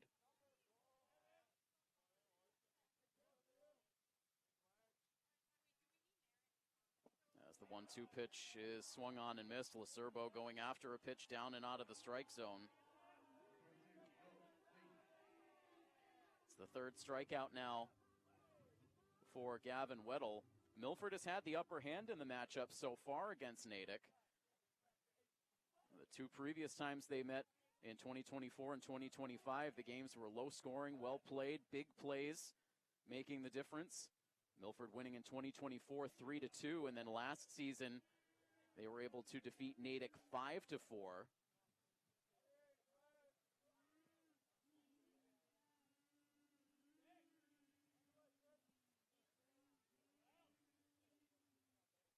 If Milford's going to keep the winning streak going against Natick, they'll need to come up with some offense in a hurry. Getting into the later stages of this game, and quickly Will Lee in an 0-2 hole. McGee, who reached on an error, still at first base. 0-2 pitch. And Lee able to hold up on the swing. Jake's slapping the tag on the midsection of Lee, hoping to get the strike call. And that's 1-2. Runner takes off. The pitch misses for a ball, and the throw down to second base was out in front of the bag. So McGee slides in with the stolen base.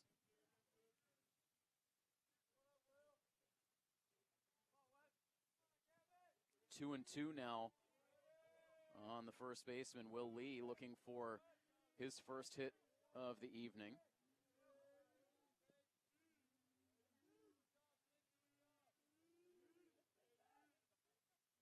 Here comes the 2-2, and it's in there for a called strike 3. Back-to-back Ks from Weddle to shut things down in the bottom of the 5th. Milford strands another runner. They have now stranded 7 in the game.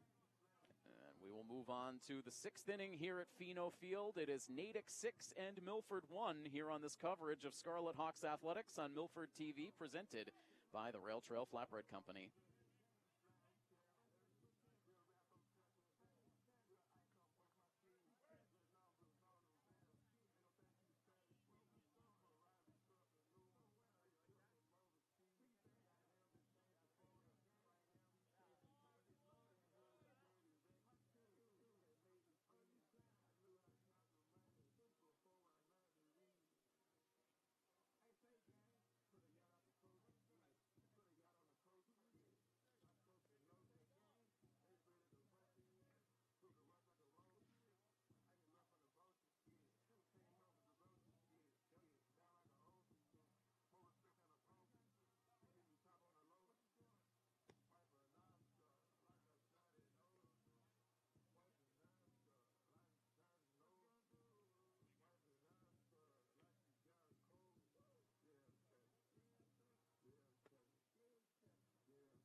Coach Dion going to the bullpen here for the 6th inning. New pitcher on is the right-hander Jake Leverock.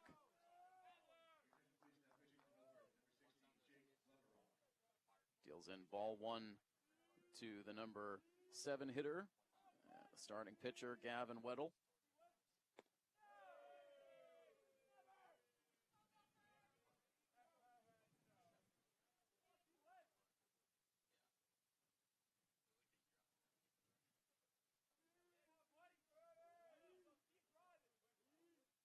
Two-0 pitch, and that hits at the knees.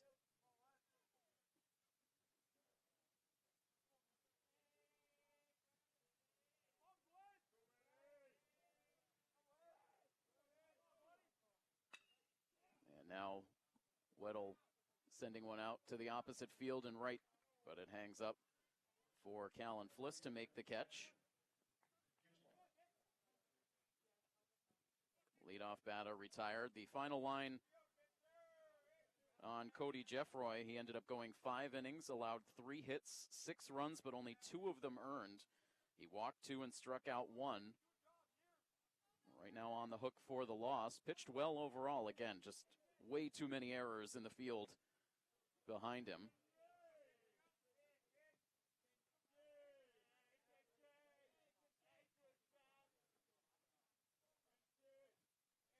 Rentschler now up on the right side, up on the left side, excuse me.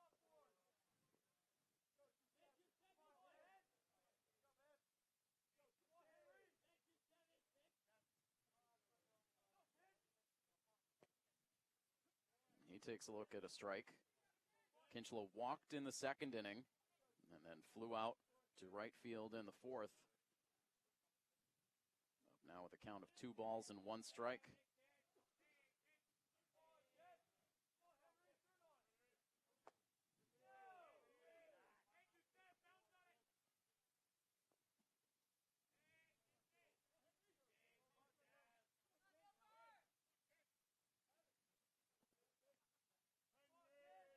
Scoreboard reads 2 balls and 1 strike. Umpire just gave the hand signals to suggest a 1-ball, 2-strike count.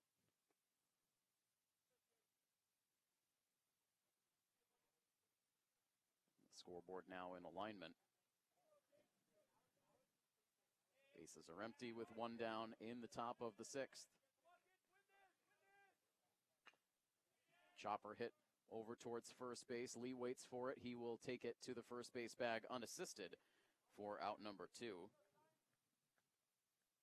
Coverage of Scarlet Hawks athletics on Milford TV is brought to you in part by Unibank, big bank know-how, community bank attitude. Unibank recently voted best bank for business. Recently voted Best Bank for Business by the Worcester Business Journal for the 13th time. Just had the yips on that read in the last couple of games. Unibank serving the Milford community at their local branch on Prospect Street right inside the Shaw's Plaza.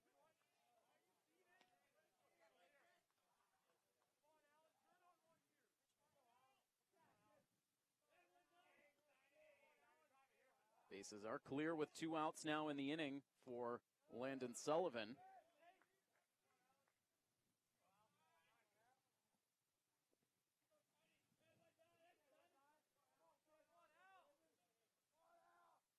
Sullivan 0 for 2 out of that number 9 spot with a strikeout and a ground out. And now lifts a pop-up over towards the shortstop spot. Now a shade onto the outfield grass. Joey McGee able to make the catch. And for the first time all game, we have ourselves a 1-2-3 inning. Good work out of the bullpen for Leverock. And we'll move on to the bottom half of the frame scoreboard unchanged. Natick 6, Milford 1. Coverage continues in just a moment here on Milford TV. It's presented by Rail Trail.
Morin leading things off in the home half of the 6th inning.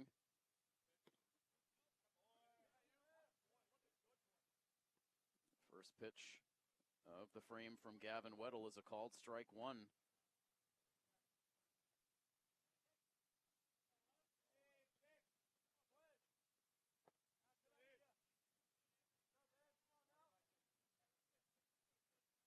Weddle through 5 innings, just 1 run allowed on 5 hits, no walks, 4 strikeouts.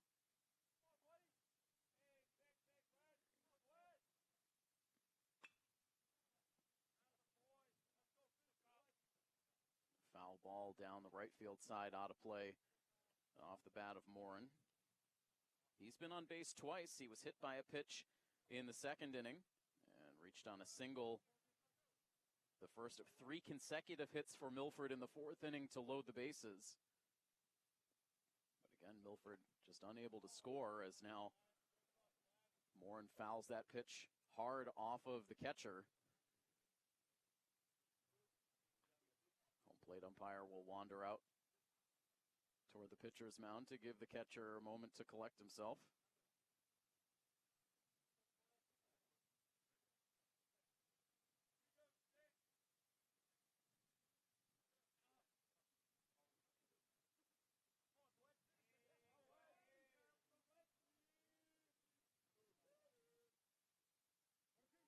Natick certainly playoff bound with that impressive 13-2 record.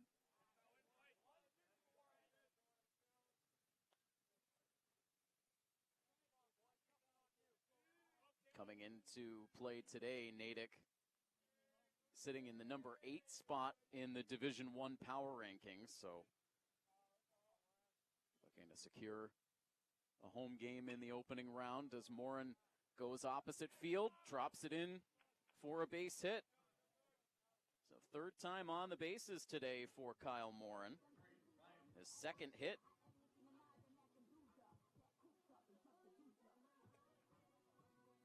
And so again, this part of the lineup set the table for some possibilities for Milford the last time around. Looking to do so again here as Morin is aboard with a leadoff base hit.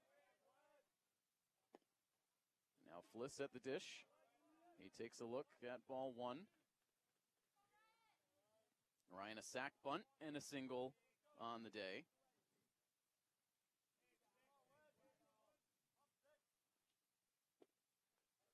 Now jumps ahead in the count, 2-0.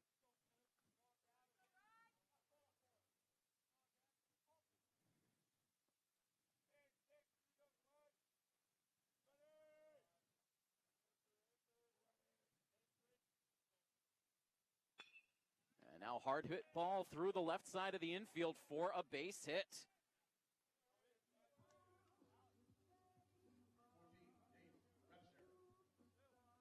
Back-to-back singles to open the inning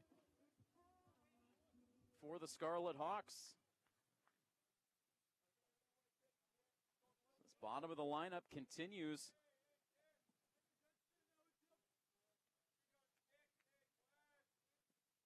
to be very reliable in this game for the Scarlet Hawks. Runners at 1st and 2nd base now. Nate Webster at the plate. Takes a pitch low for ball 1. Doesn't appear to be any activity loosening at the moment for Natick.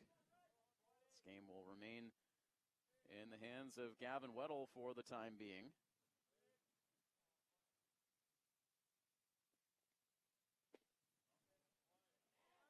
Nasty pitch on the inside corner for a strike.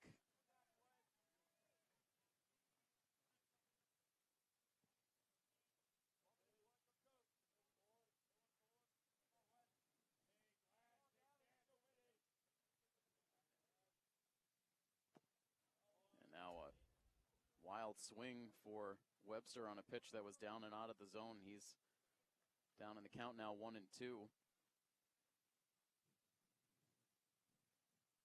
It's always good games between Milford and Natick when these schools match up. We've seen it now in a number of sports in the last several years. Good non-conference rivalry brewing as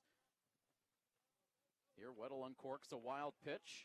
Travels to the backstop. It allows both runners to advance. Morin now to third. Fliss to second. A 2-2 count on Webster.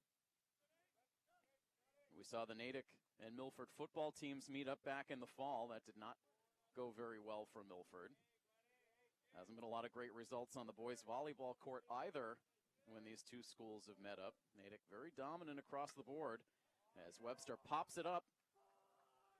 Just a shade onto the outfield grass where Landon Sullivan will settle it into his glove for the first out of the inning.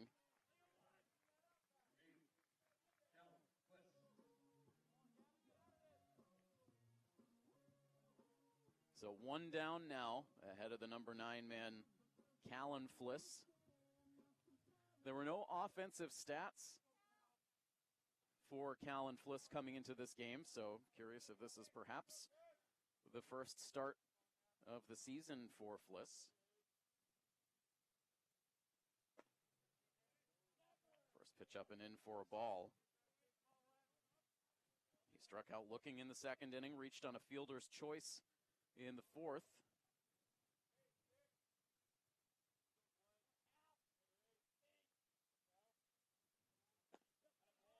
Now late on a fastball.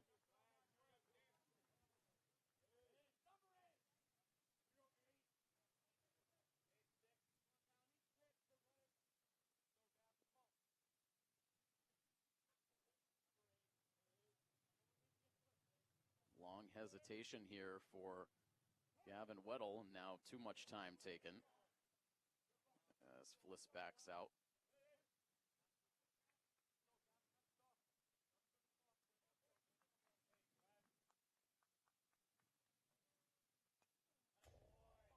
Very defensive cut for Fliss as he rolls that one to the backstop.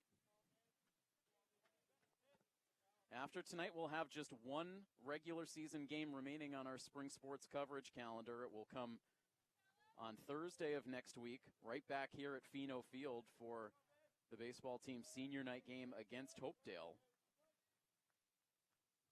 1-2 pitch now.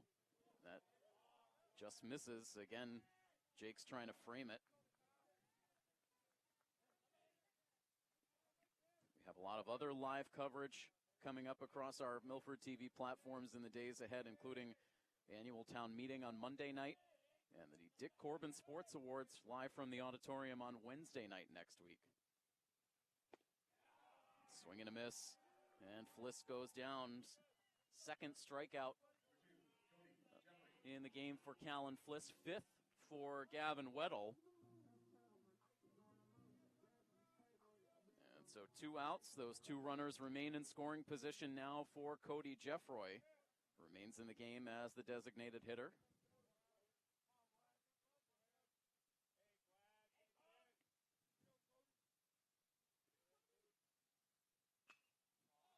Swings at the first pitch, sends it foul behind first base all the way to the edge of the field of play. And Kinchla was there. He just couldn't make the catch. The ball came down, I think, inside the chain link. Couldn't make the catch. Some fans right down there in that area as well, so Jeffroy will get another chance. Still in the game courtesy of the Shohei Ohtani rule. Staying in the DH spot after leaving the pitcher's mound.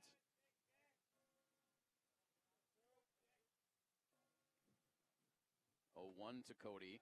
Is on the inside corner for strike 2.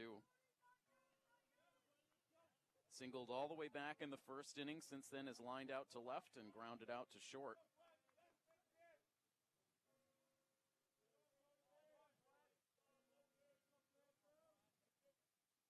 0-2 pitch is slapped on the ground past the mound. Slow developing to shortstop. The throw to first base still gets there in time. Gobil able to hustle that throw over to first base to beat Jeffroy and to end the inning with 2 more runners stranded on the bases for Milford. And so on to the 7th inning we go. And And it is still a 6-1 lead for the Natick Redhawks over your Milford Scarlet Hawks here on Milford TV.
Back to the top of the Natick lineup here in the top of the 7th inning. Luke Dougherty, Braden Homer, and Jack Weirman.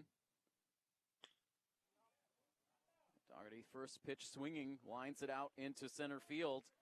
And on comes Vince Lacerbo to make the catch. One pitch and one out.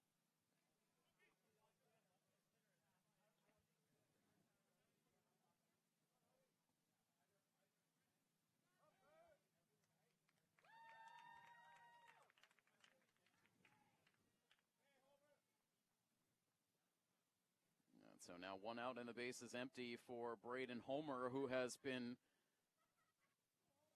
trouble when he has gotten on base in this game. He's been on base twice. He's stolen 3 bases and now drives the ball out into the gap in right center field. That quickly gets down and will be extra bases for Homer, so he is on for a 3rd time.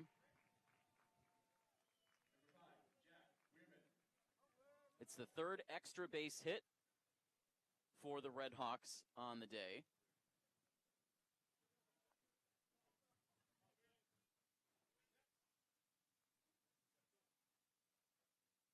And I beg your pardon, the 4th extra base hit. So every hit the Redhawks have in the game today has gone for extra bases, 3 doubles and a triple. As now Weirman takes a look at strike 1. He has one of those doubles. Came in the 3rd inning. 1 out and a runner in scoring position at second base.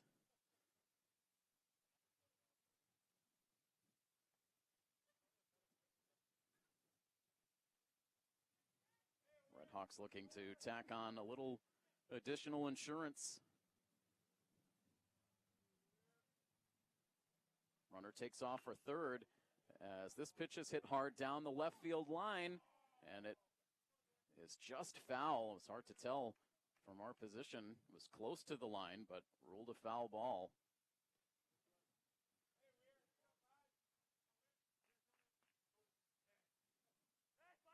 So 1 ball and 1 strike now on Weirman.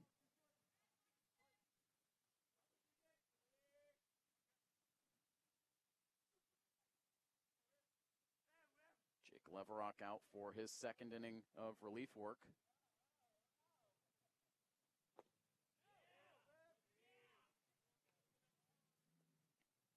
Close pitch, missing for a ball.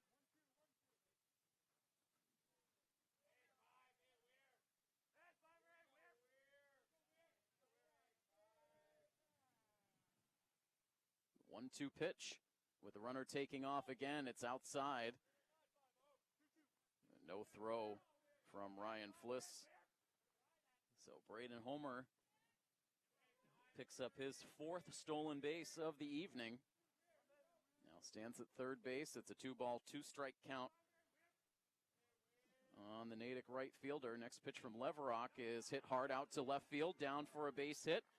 And Homer will trot across the plate with the 7th Natick run. It is now 7-1.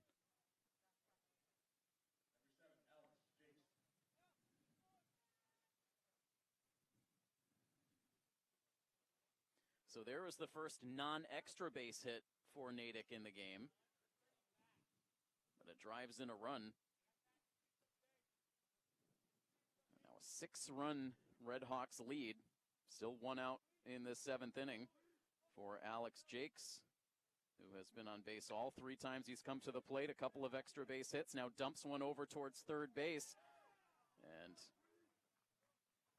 Milford just has to put it in the hit pocket.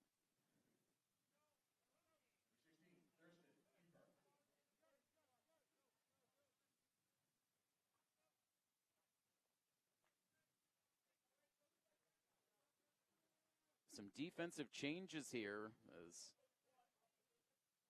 I start to take stock of the infield alignment here for Milford, as Ryan Atherton is now at third base.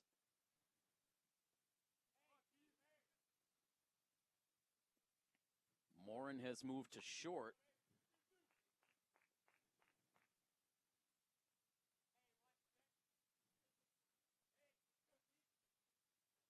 Looks like perhaps it's Ben Richard now into the game playing second base.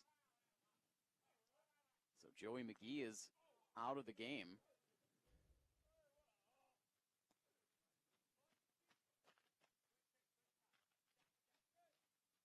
We certainly hope that that is not injury related.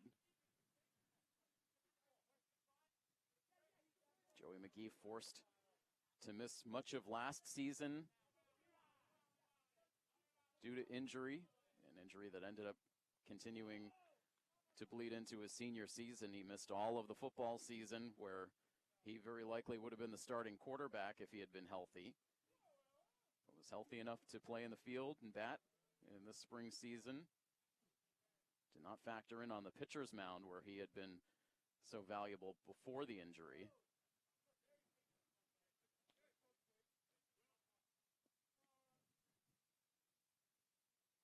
3 balls and 1 strike now on Thurston Kiefer.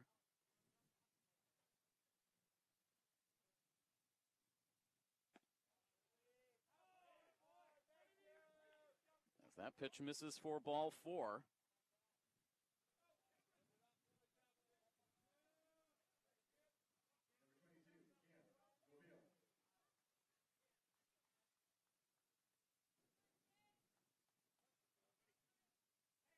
So the bases are loaded now.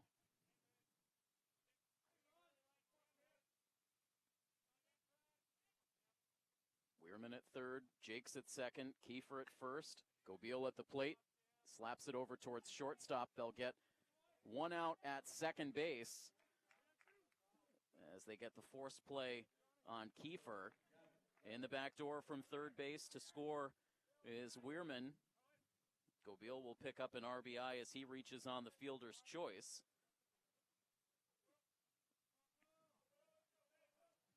And it is now 8-1 Red Hawks. 2 outs in the inning and runners at the corners now.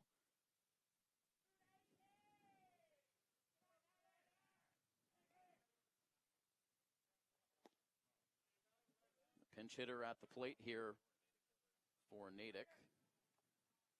Number 9, William Wright, batting in place of Gavin Weddle.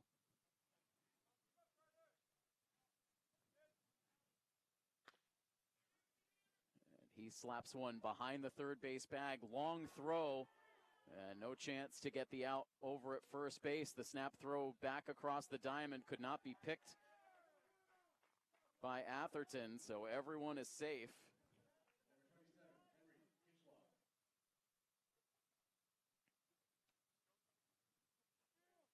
So the pinch hitter ends up reaching.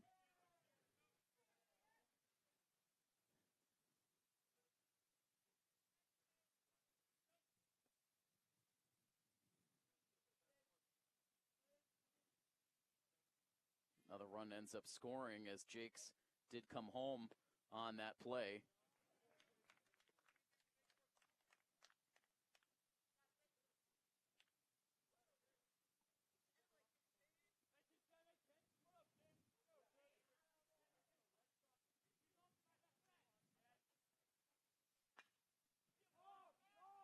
Now this ball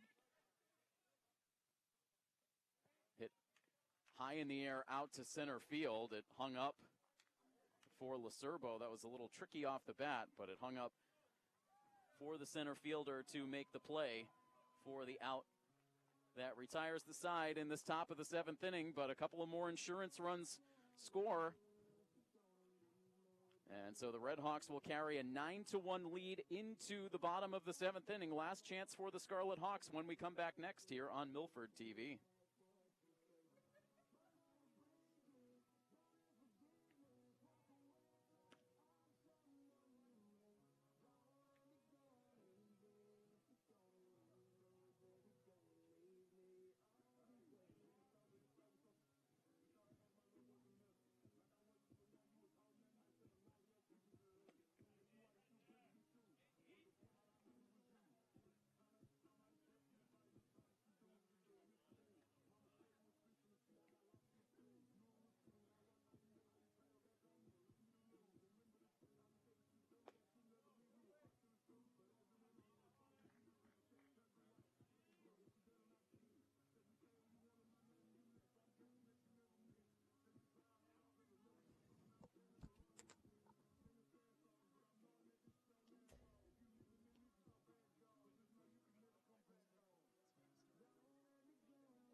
It's been a long one here at Pheno tonight. 2 hours and 15 minutes since the first pitch was thrown in this game. Milford trailing 9-1 with Ryan Atherton leading things off here in the seventh inning against a new pitcher, DJ Neal, taking over after 6 good innings.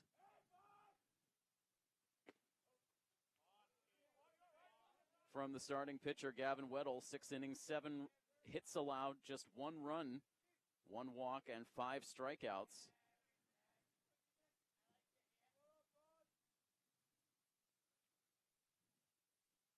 Lefty comes out of the bullpen, sends that one behind.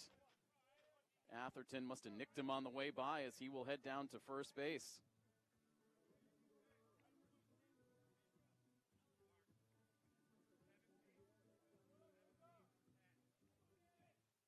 The pinch hitter now coming up as Lucas Ricca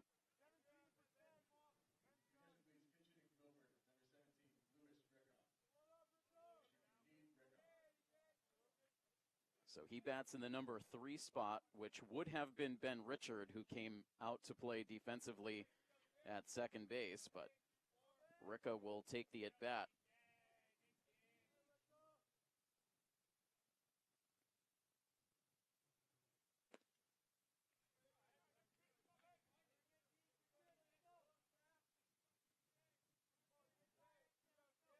Batting with a runner at first base. Nobody out in the bottom of the 7th. Milford facing an 8-run deficit.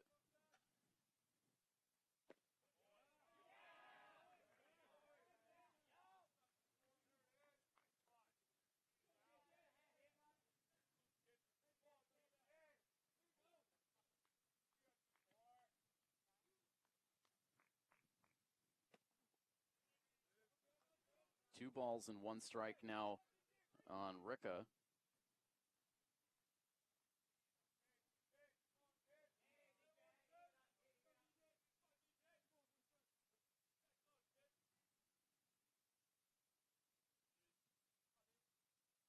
Just the second at-bat on the season for Ricca.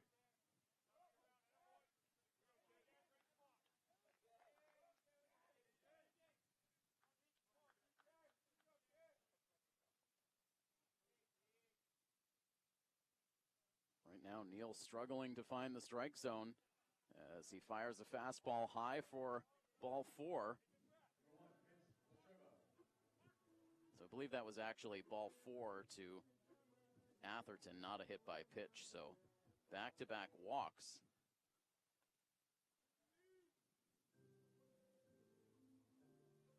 And immediately the coaching staff comes out to have a chat with Neal, out looking to close things down with his team up by a comfortable margin, but not able to throw strikes here so far.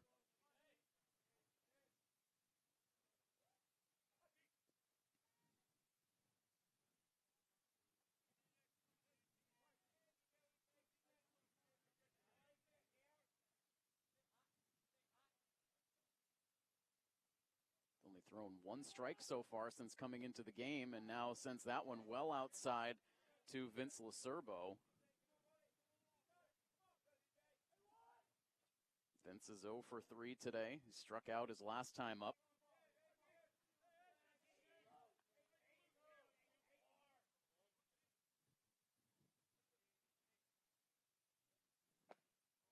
Now 2-0 the count.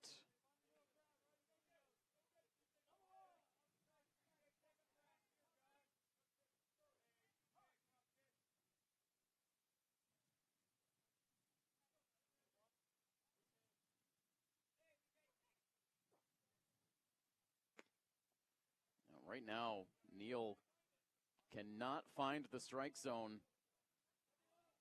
Another 3-ball count.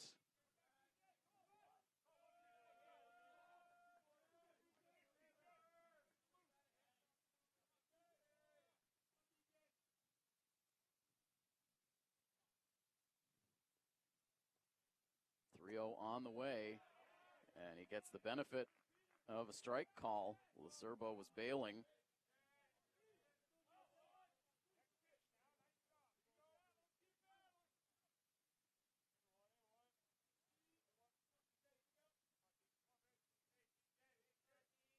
Ready now with a 3-1 offering. And instead of very, very late timeout call is granted by the home plate umpire, and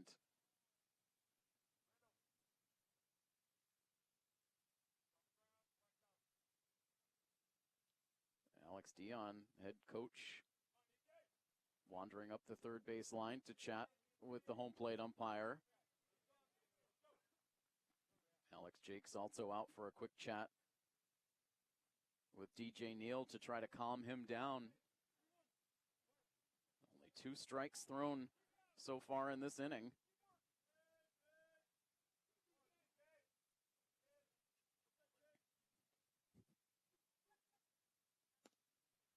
Now goes up and away with ball 4. So 3 consecutive walks to start the 7th inning.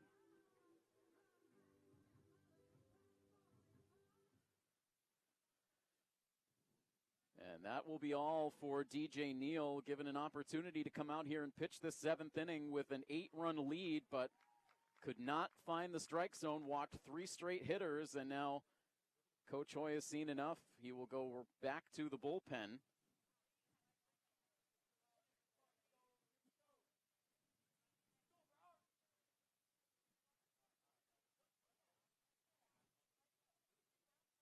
Brower Malcolm will now come on to pitch. And so he will take some warm-up tosses here. So that will give us a chance to once again go through the live coverage that we have coming up next week for you on Milford TV. A lot of it veers away from live sports coverage. On Monday night, we will be over at Upper Town Hall for Milford's annual town meeting. It begins at 7 p.m. We will have town meeting available live across all of our platforms. It will be on all 3 of our channels, our public, educational, and HD channels. It will also be available streaming live on YouTube. On Tuesday night, we actually have double municipal meetings live on our public channel. There will be a select board meeting at 4 p.m. on Tuesday, with planning board to follow at 7 p.m. Then on Wednesday night, as we mentioned earlier, we will be in the MHS auditorium for live coverage of the Dick Corbin Sports Awards. And then on Thursday night, we will be back here at Pheno Field for our final regular season spring sports coverage, as the baseball team will take on Hopedale in their annual senior night game. We'll also have more coverage of the class of 2026 in the following week, as well as we'll have live coverage of the senior awards night as well as senior night, and then all culminating with the class of 2026 commencement ceremony, which will take place on Sunday, May 31st at 10 a.m. That will also be live across all of our Milford TV platforms. So we are loaded with live coverage in the next couple of weeks. We hope you will join us for all of it here on Milford TV.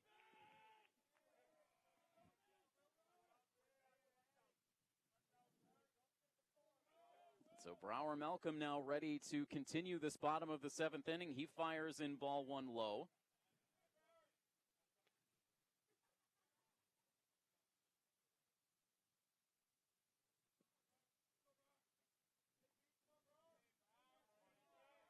All 3 runners the responsibility of DJ Neal, as Will Lee takes a close one that misses for ball 2. These Milford hitters have been patient so far in this inning.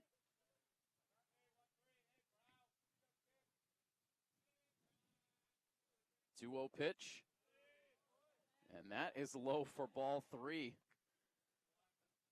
So Natick in danger now of walking in a run.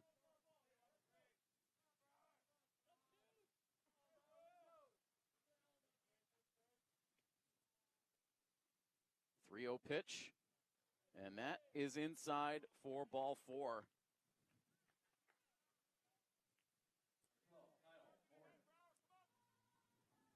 Gavin Weddle through 6 innings had only walked a single batter. Natick has now walked 4 consecutive in this 7th inning. So Ryan Atherton trots across the plate with the second Milford run, their first run since the first inning. So it's now 9-2.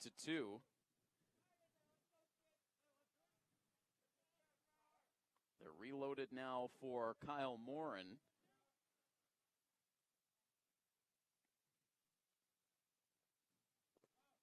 Morin has had a very good day at the plate. He is 2 for 2, pair of singles.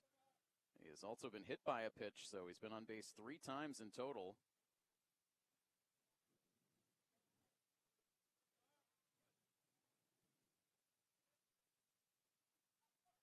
Very good pitching throughout the night for Weddle, but now that Milford's gotten into this Natick bullpen, things getting shaky.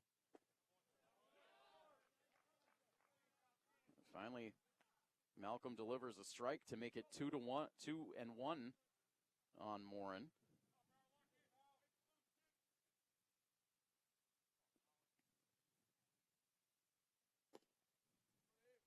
missing away to bring the count to 3-1.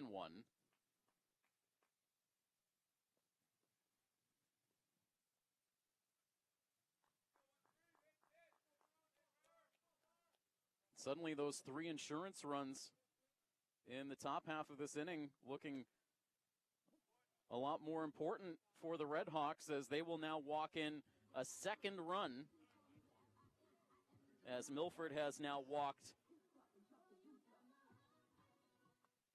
in 5 consecutive at-bats to open this 7th inning. And again, we'll have a meeting on the pitcher's mound as Natick tries to figure out how to get it over the plate.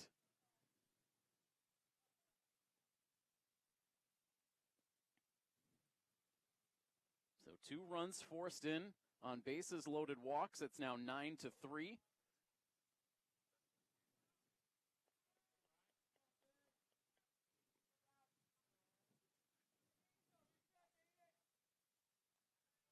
Milford would still need a couple of more base runners if they hope to bring the tying run to the plate. Right now it's Ryan Fliss at the dish. Base is still loaded up.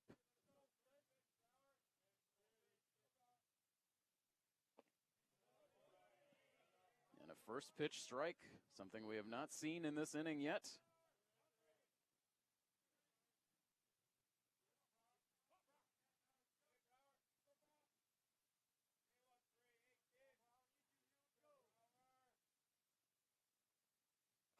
One from Malcolm is hit hard back up the middle. A diving play made by the shortstop. Flip back towards second base. Does not go anywhere. Everyone is safe. Another run crosses the plate for Milford, and it is now 9-4.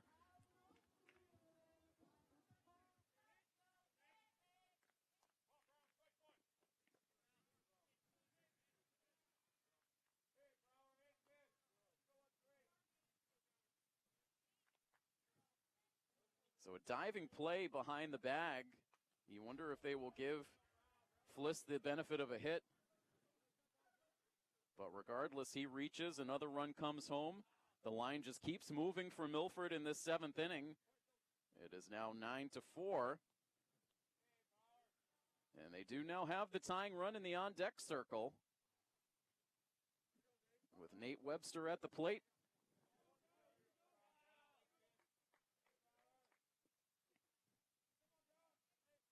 Webster's been on base a couple of times tonight. Up there now with a count of 1 ball and 1 strike.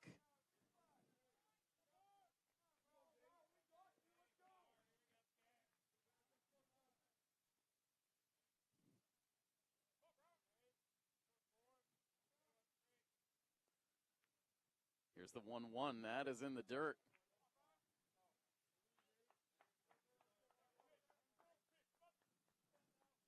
Hardy fans sticking around to the bitter end of this game, and all of a sudden now starting to see some options start to open up for Milford in this bottom of the 7th inning. 2 ball, 1 strike count on Webster. Swings away, pops a foul behind first base, but that travels out of play.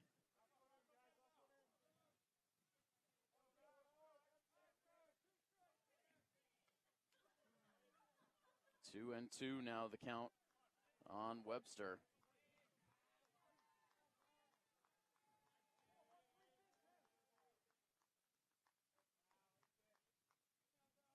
Set and the pitch. Just inside. On a full count. Another walk, and we would see the tying run come to the plate.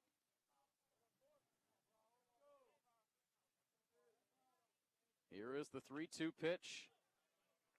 Webster not taking any chances. He fouls that one off. It loops over the backstop and just narrowly misses a pocket of fans in the first base bleachers. Natick does have more activity loosening in their bullpen. Already their second arm used in this 7th inning for our Malcolm. Another 3-2 pitch, And it's on the inside corner for strike 3.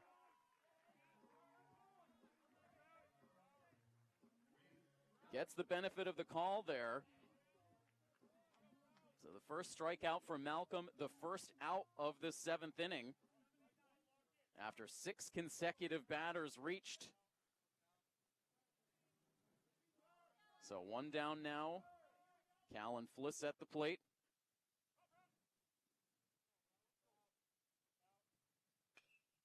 He swings at the first pitch and loops a foul. It goes out of play. Now past the 2.5-hour mark in this baseball game. A marathon here under the lights at Pheno tonight.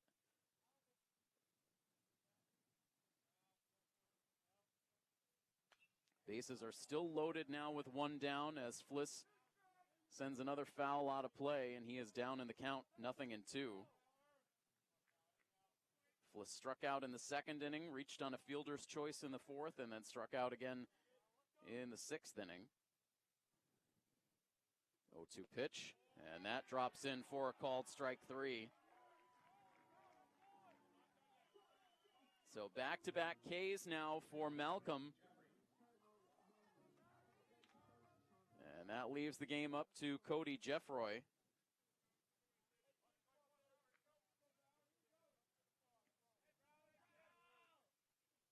Cody 1 for 4 on the night. Takes the first pitch for strike 1. All of a sudden now Malcolm looking a little more comfortable out there on the mound. Temperature continues to cool, starting to dip into the upper 40s. A mist rising from the outfield grass. 0-1 pitch is sent down the right field side, foul, and that is unreachable as Kinchlow wandered off from first base to give it a look.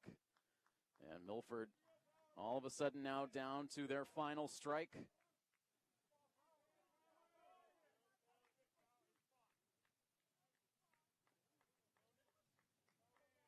Bases loaded, 2 outs in the bottom of the 7th inning. As Malcolm now backs off. Wants to go through the signs again with Alex Jakes behind the plate.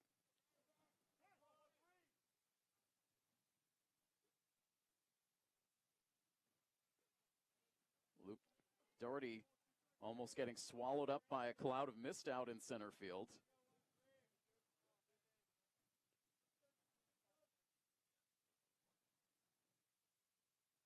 Another 0-2 pitch, and it's hit hard to the right side. That's underneath the glove of Kinchlow. It's out into right field.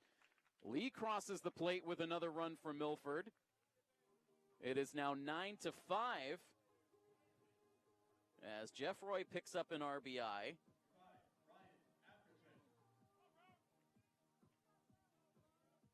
And so now with 2 outs in this bottom of the 7th inning, Milford will bring the tying run to the plate in the person of Ryan Atherton.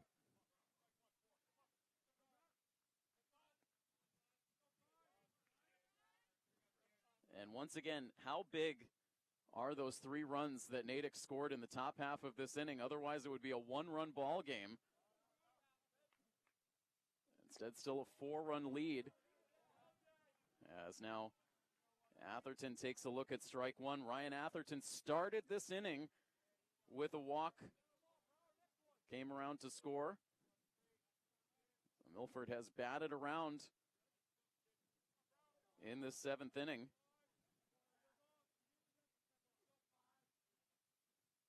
Helped along by 5 walks to go along with a couple of singles.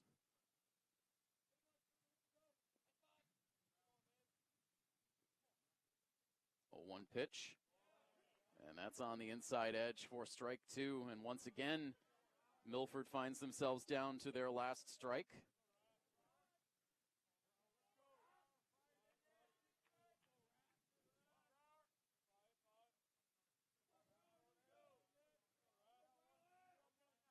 Malcolm accepts the sign.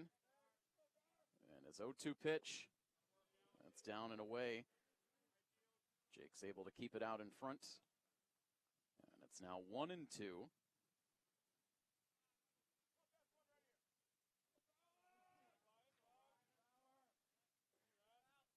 Milford keep the 7th inning magic going a little bit longer.